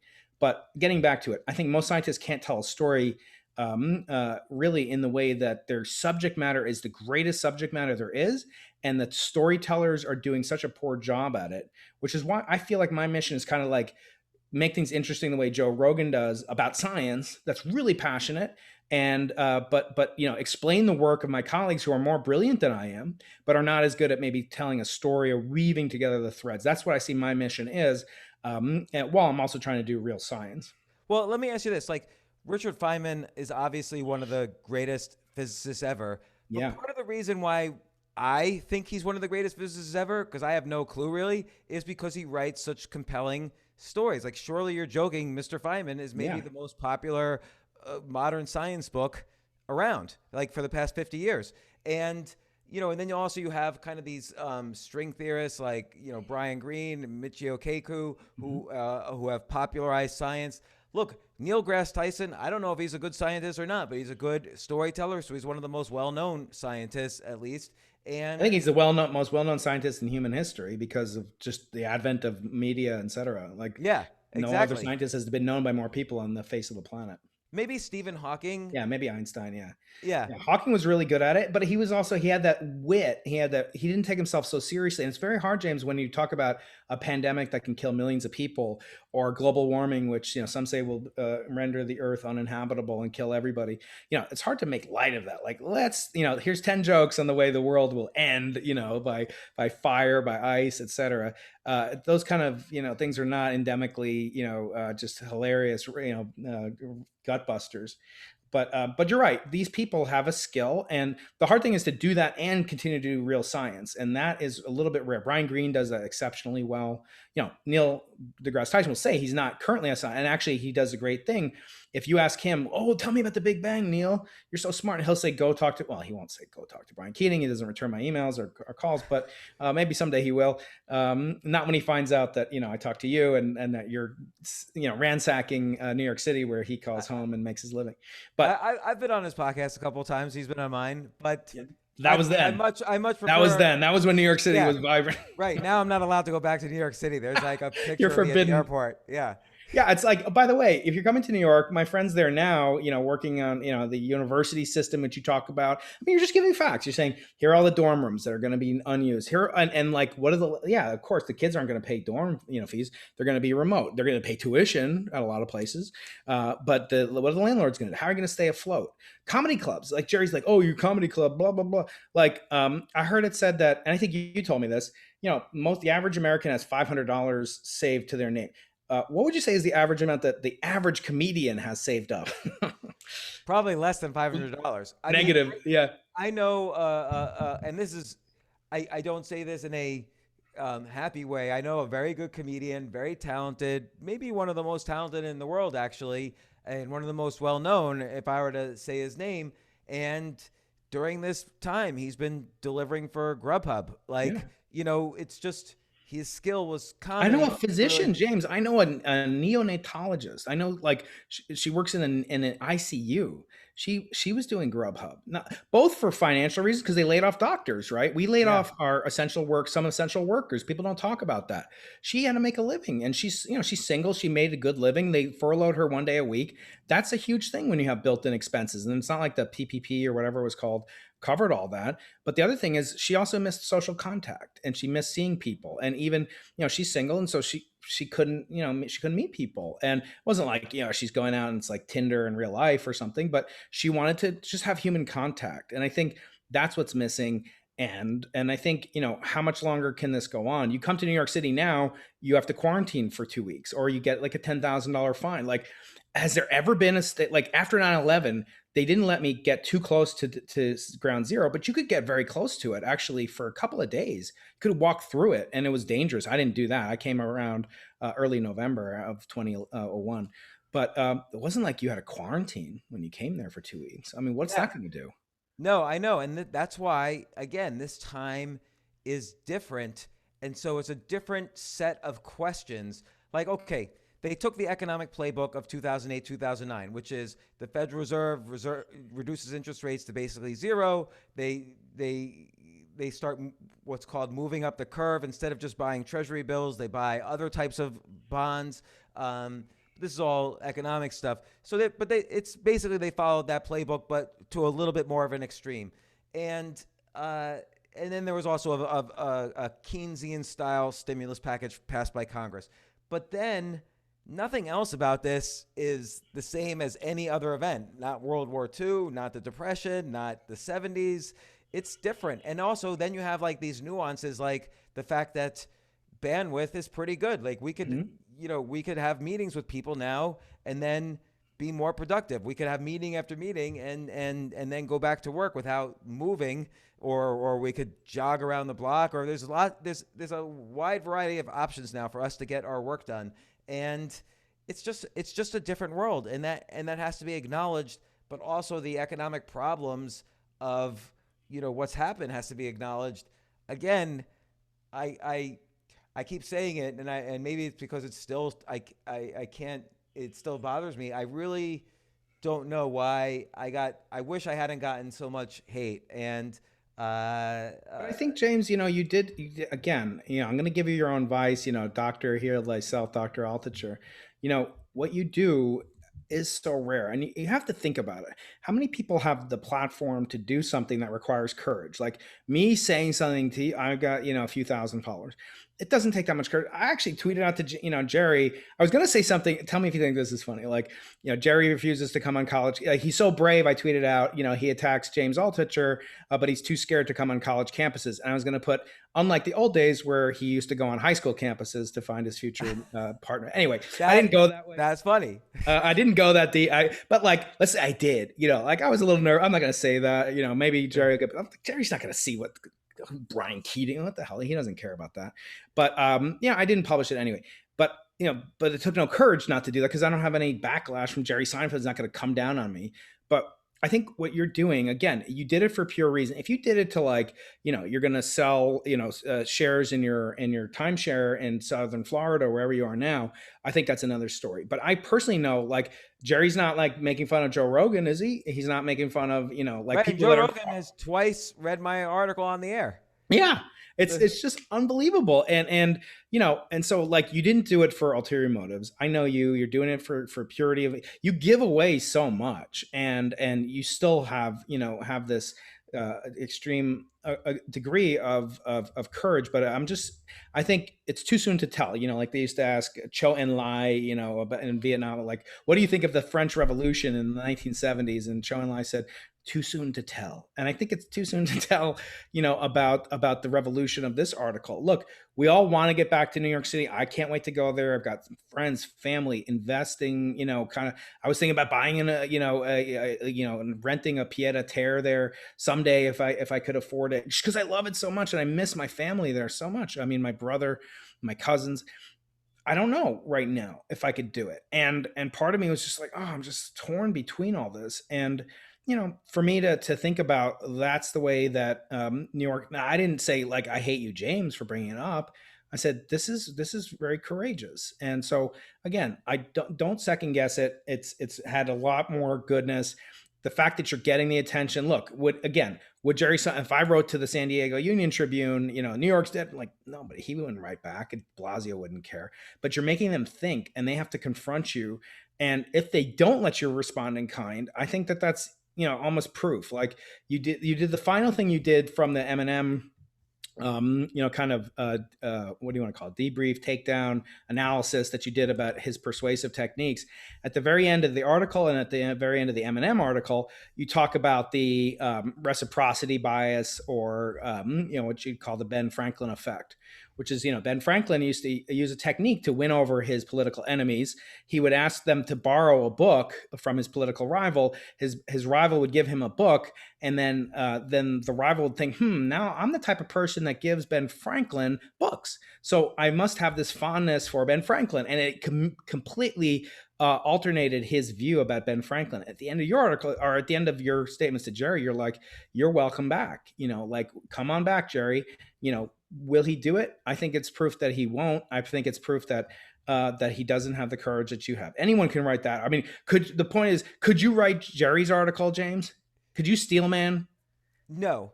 Well, I could. Well, I mean, you could do it. Like Brian Keating writes, like, Florida sucks. Like, could you write? Could you do what Jerry Seinfeld? In other words, just defend New York, grit, resilience, platitude here, insert, polemic there. But I can't do exactly that, but I could do, because that wouldn't quite steel man. Like you said, that was an ad hominem attack. No, I don't mean that. I just mean, could you write an article about how great New York is going to come back and not attack personally, because that's not your style, but you could write an article that's hopeful, resilience, grit, blah, blah, blah. Yeah. So if I was Jerry Seinfeld or anybody, so this is a great exercise. So the steel man exercise, or Charlie Munger calls this inverting, which is you have to argue the other, before you may have an opinion, you have to argue the other side better even than your opponents can argue it. So let's say I was trying to argue the other side of my article.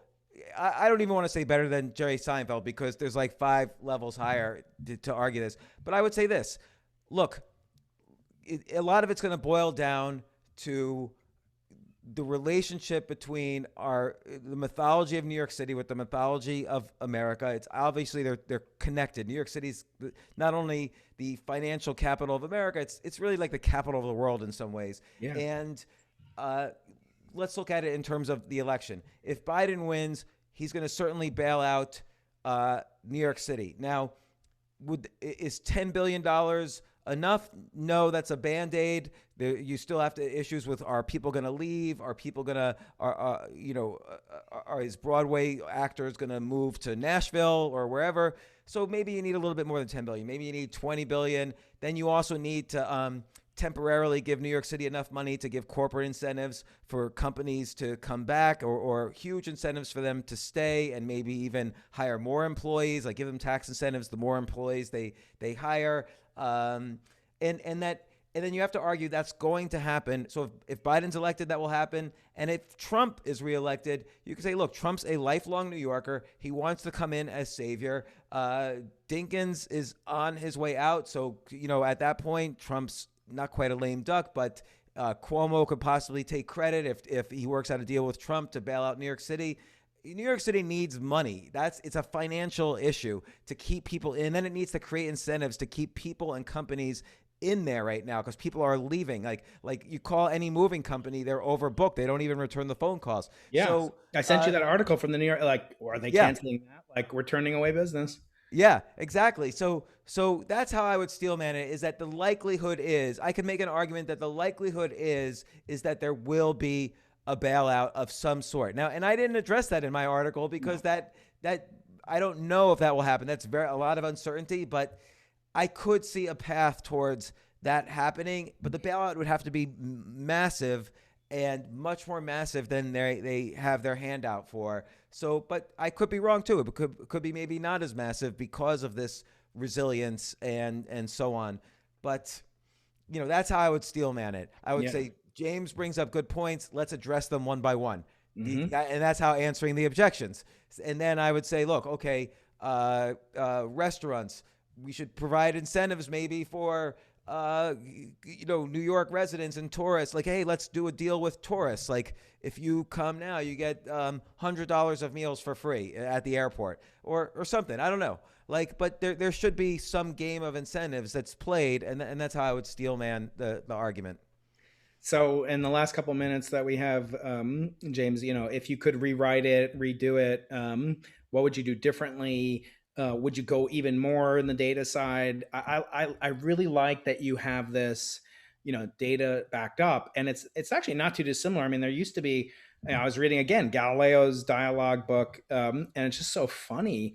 In 1632, these guys are going back and forth. Newton had Leibniz, who he hated. Actually, Galileo, funny enough, he sabotaged, in some sense, his own freedom because there were data points from Kepler that could have added weight to the Copernican theory that the sun is the center of the universe. That was what Galileo was arguing about in his book called The Dialogue on Two World Systems. The two world systems are Aristotelian Earth-centered geocentrism, where the Earth is the center of the universe, and then Copernican's heliocentric, where the sun is the center of the universe. Well, Kepler had this phenomenal data that went back to Tycho Brahe and others. Tycho Brahe, with his rival, he got his nose cut off in a duel with a scientific rival or, political rival. So, things have calmed down somewhat. We settled things nowadays with, fist fights and the faculty club. But Galileo basically ruined some of his own support because Kepler had these data points. And Kepler, according to Galileo, was this basically this fraudulent, grifting astrologer. He had such derision for him. He wouldn't even show him his telescope, so he kept it to himself. So, what would you do differently about this article, if anything, or would you add more to it? Because I think it's such a powerful piece. I mean, I could have added more to it, but it was already very long, so I didn't want to add that much more to it. It was one of my longer articles, but. First off, let me ask you, why are you reading Galileo? I think that's very interesting. Oh, so I'm participating in a book club, this Prager University, which I did a very popular course on, kind of a 5-minute video. It's not a real university. You're like, well, how can you be on something that's not a real university? I'm like, I once went to Budweiser University to get a beer, give me a break. But anyway, I did one about the multiverse. And why so many scientists have almost like a religious faith in it. And it got a lot of attention and heat, from scientists and non-scientists. People can check that out on YouTube or elsewhere.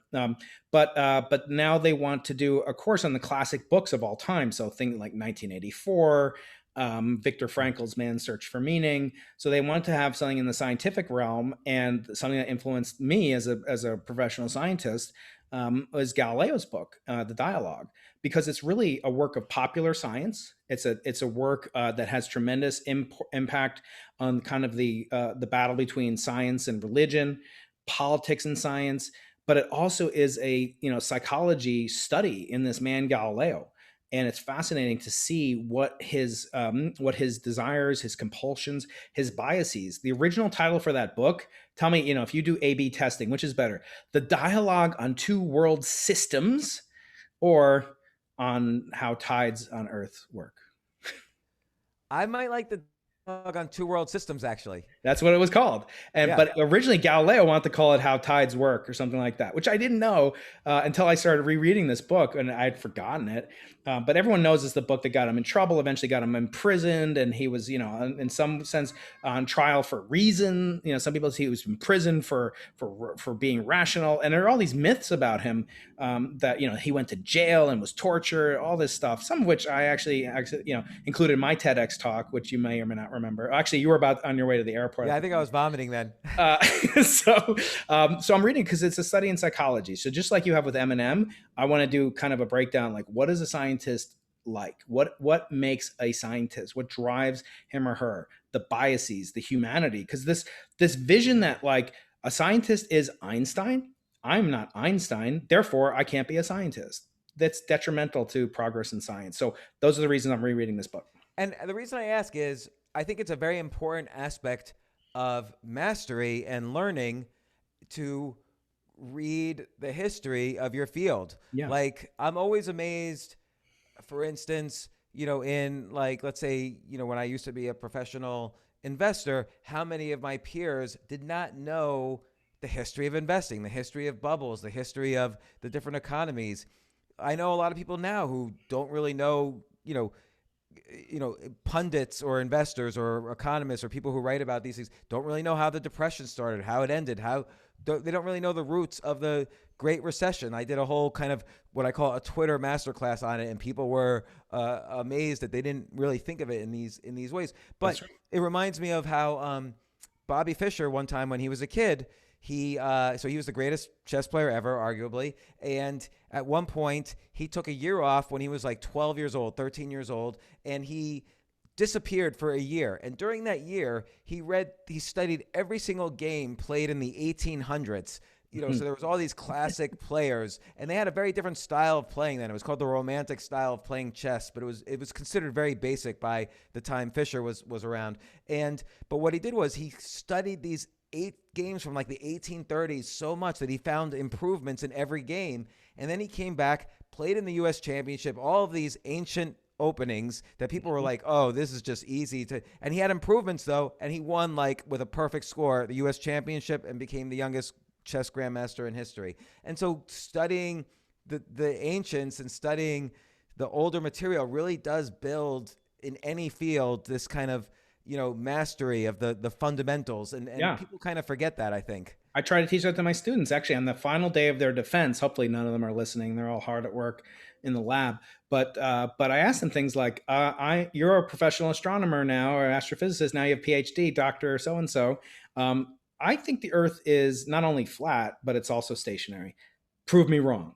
And sometimes even my colleagues in the room can't answer, how do we know that we don't? Now that transports you back to the time of Galileo. So the reason he wanted to call the book How Tides Work was because he felt that was the most convincing evidence for the motion of the Earth around the sun, which is the central tenet of Copernican theory that he was trying to espouse and support. And he used as evidence for it this mug of vodka, my Irish up coffee over here. So he said, you have coffee and it sloshes around in there, you can barely see it, and that's because the Earth is rotating on its axis like this, but it's also going around. So just like the coffee in this cup sloshes around as it goes, so too do the tides. And that was his theory. And the Catholic Church forbid him from calling it that, and thank goodness that they did. And then he basically had to rewrite it, and that became lesser known as one of the pieces of evidence because and it's good for him. It turned out really well for him to listen to your editors, even when they have like swords and right. and pitchforks or whatever, the rack and so forth. My editors are slightly more kind. They are sometimes right in that theory turned out to be completely wrong. The moon causes the tide, has nothing to do with the Earth's motion around the sun at all. Zero, nada, zilch, ephes, nada, whatever. And so he was prevented, we wouldn't even know about it if he had used the original title that he wanted. It wouldn't have had the impact it probably maybe never would have gotten published. Maybe he Instead, wouldn't have been as famous as he was because other people around the same time were coming up with the same theories, but he stood out because of the book, his personality, his imprisonment, his fights with the church. exactly, the legend, the story, as you keep bringing up, the story resonates so loudly that the foreword written to that book is by Albert Einstein. And he even talks about the edition that I have, where he writes the foreword to that, to the translation, that, yeah, great men can have great flaws, basically, is the thesis that we come up with from reading Einstein's foreword. And he even talks about like how they knew what they knew, but think about what you just said. To be a great painter, I believe you should go back and first paint every great painting in history. Just reproduce it. Oh, it's beneath you. You've got these great ideas for like doing whatever.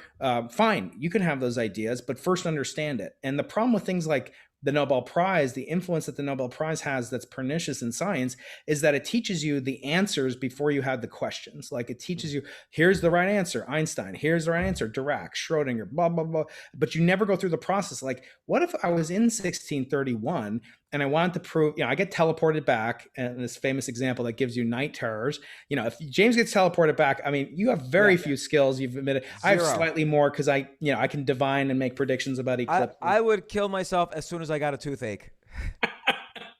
What am I going to do? Like the poorest person, that we know, has better dental care, hopefully, than the richest, king of England did in 1632.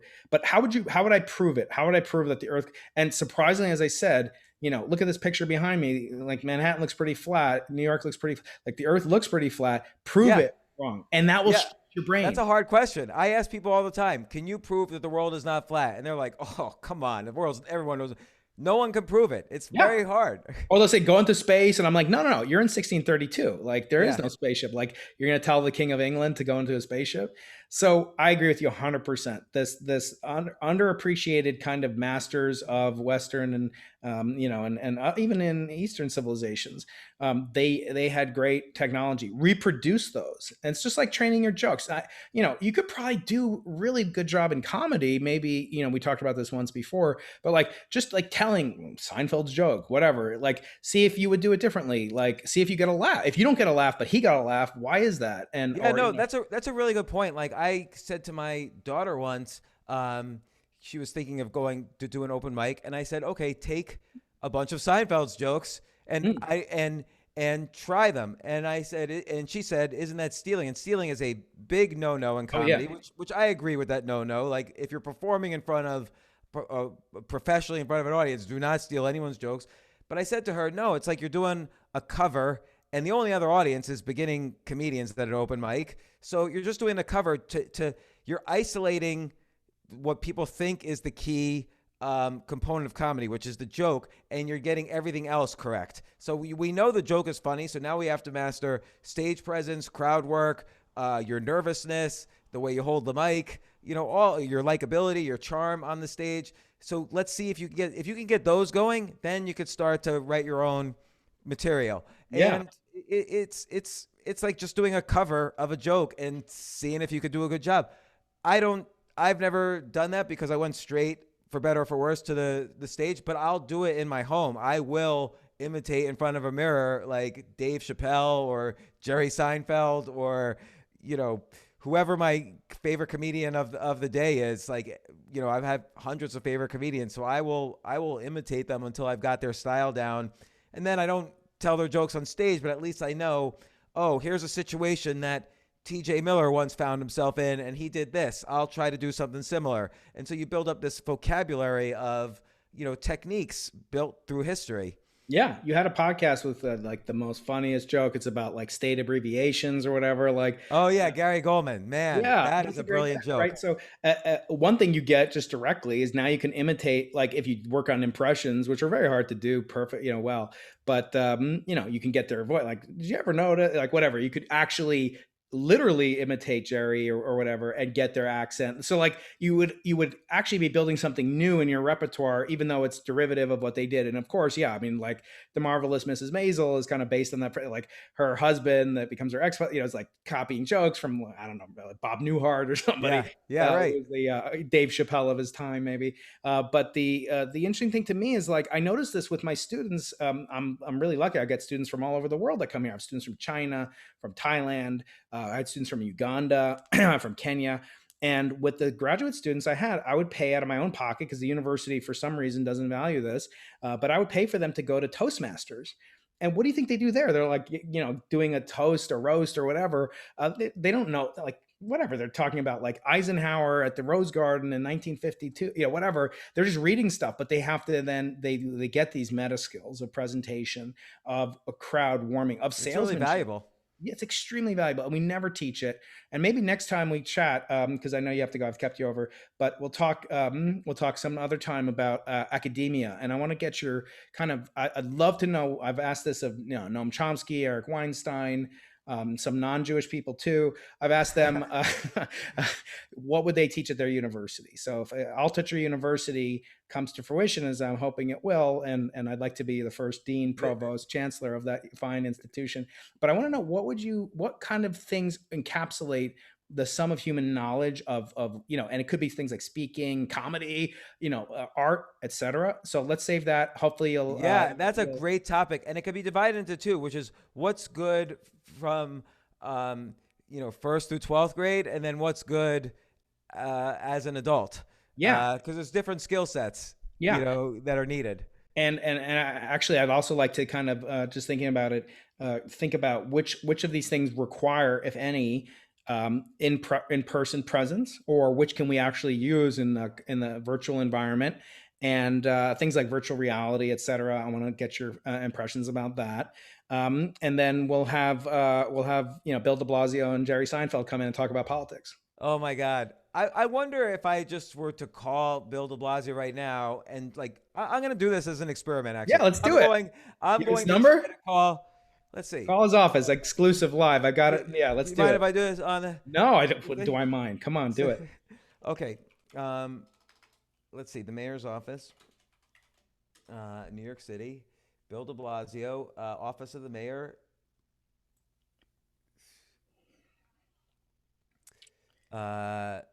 Let's see. Contact the New York City government. Mm-hmm. Let's see. It's one of those things where, okay, here we go. Contact the mayor by phone.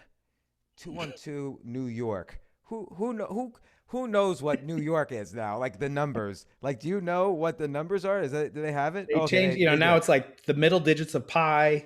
Yeah. That's the only way I can remember it. No, they have it now on the phone, so that's good. So it's new is 639 NEW. They make it all like a math problem now. 96. I have no idea what I'm going to say to him if he comes on, but we'll figure it out. RK. So I'll have to have one part of the headphone off. Okay, no problem.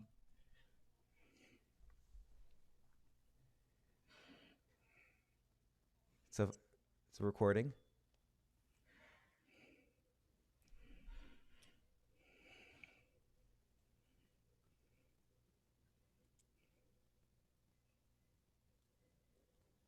I'm going to hit 0. They're just talking to me about alternate side parking. That's really relevant.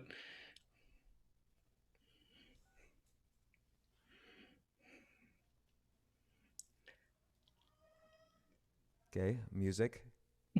Ringing.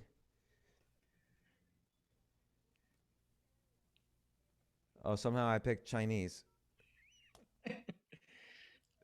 Man, this is why New York City's falling apart. I wish I could hook this up to the phone. Oh yeah, if it's Jay around, Jay could do it for us, and he could translate Chinese. Just kidding, Jay. I'm gonna try calling it again. Calling it again. I must have accidentally hit some number. So if he picks up, I'm just gonna say, "Listen."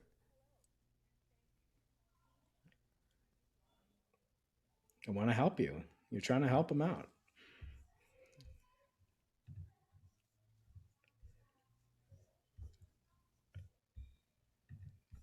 alternate side parking. Can I get that in Tagalog, please?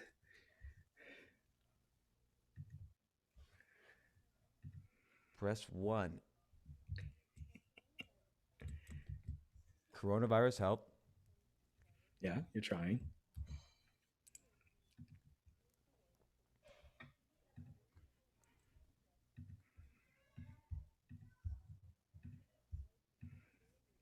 Food delivery. Press 2. Report a tropical storm. If you need citizens of Supposed to New be a York, very popular call. It's press 3. Unemployment benefits. 4. Property tax expert. 5. Air conditioners. Press 6. nothing, no looting rioters or anything like that. Nothing like that. Well, that's a 911 call then. Oh, okay.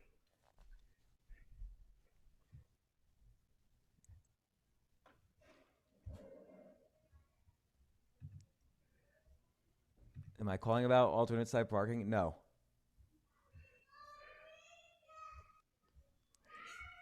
Please connect me with Mayor Bill DeBlasio's office.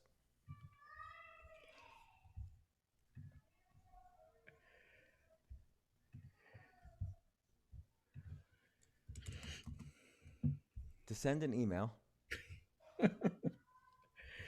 Invite him on your show. That's what we have to do.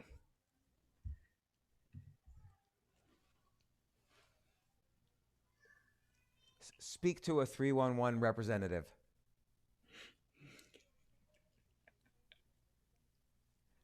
Yes. It's really hard to get to the mayor. That's by design.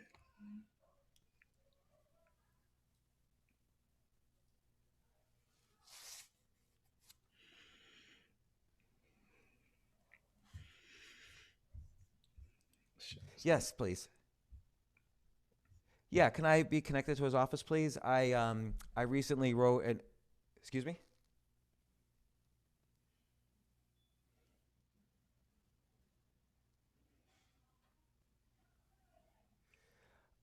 Yes, please submit a comment for me.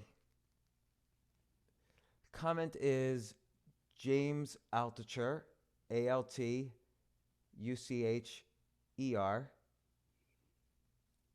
would like to speak to him about Jerry Seinfeld's letter and Jerry Seinfeld's article and Mr. Altucher's article.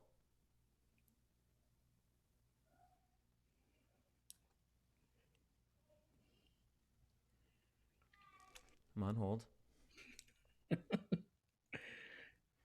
You're inviting him to come on your show to discuss this. That's a good idea.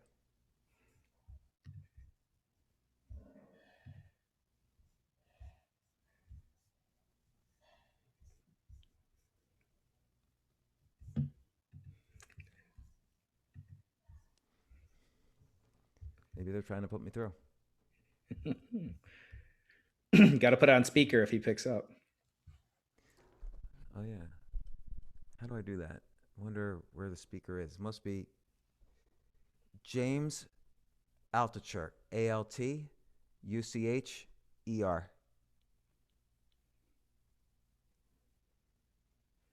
Altucher, Altucher @gmail.com. 203-512-2161.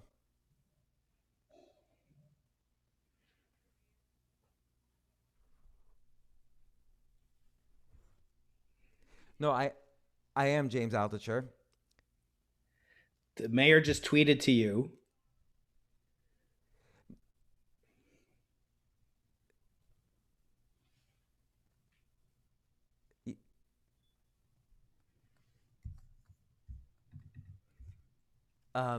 2211 Broadway, New York City, New York.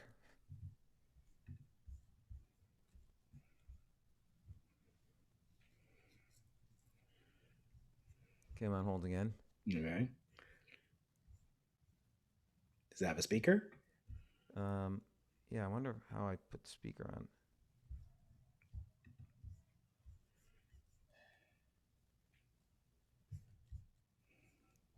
Oops.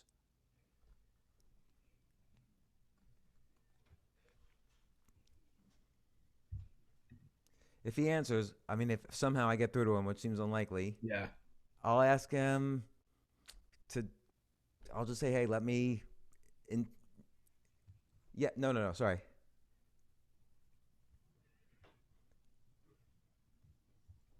Yeah, you'd like to volunteer to help with the reopening plan for comedy clubs, for restaurants.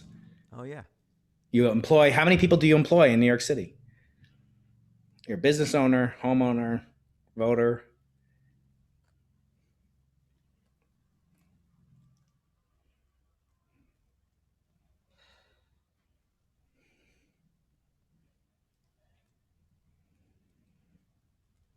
Okay. Thank you very much.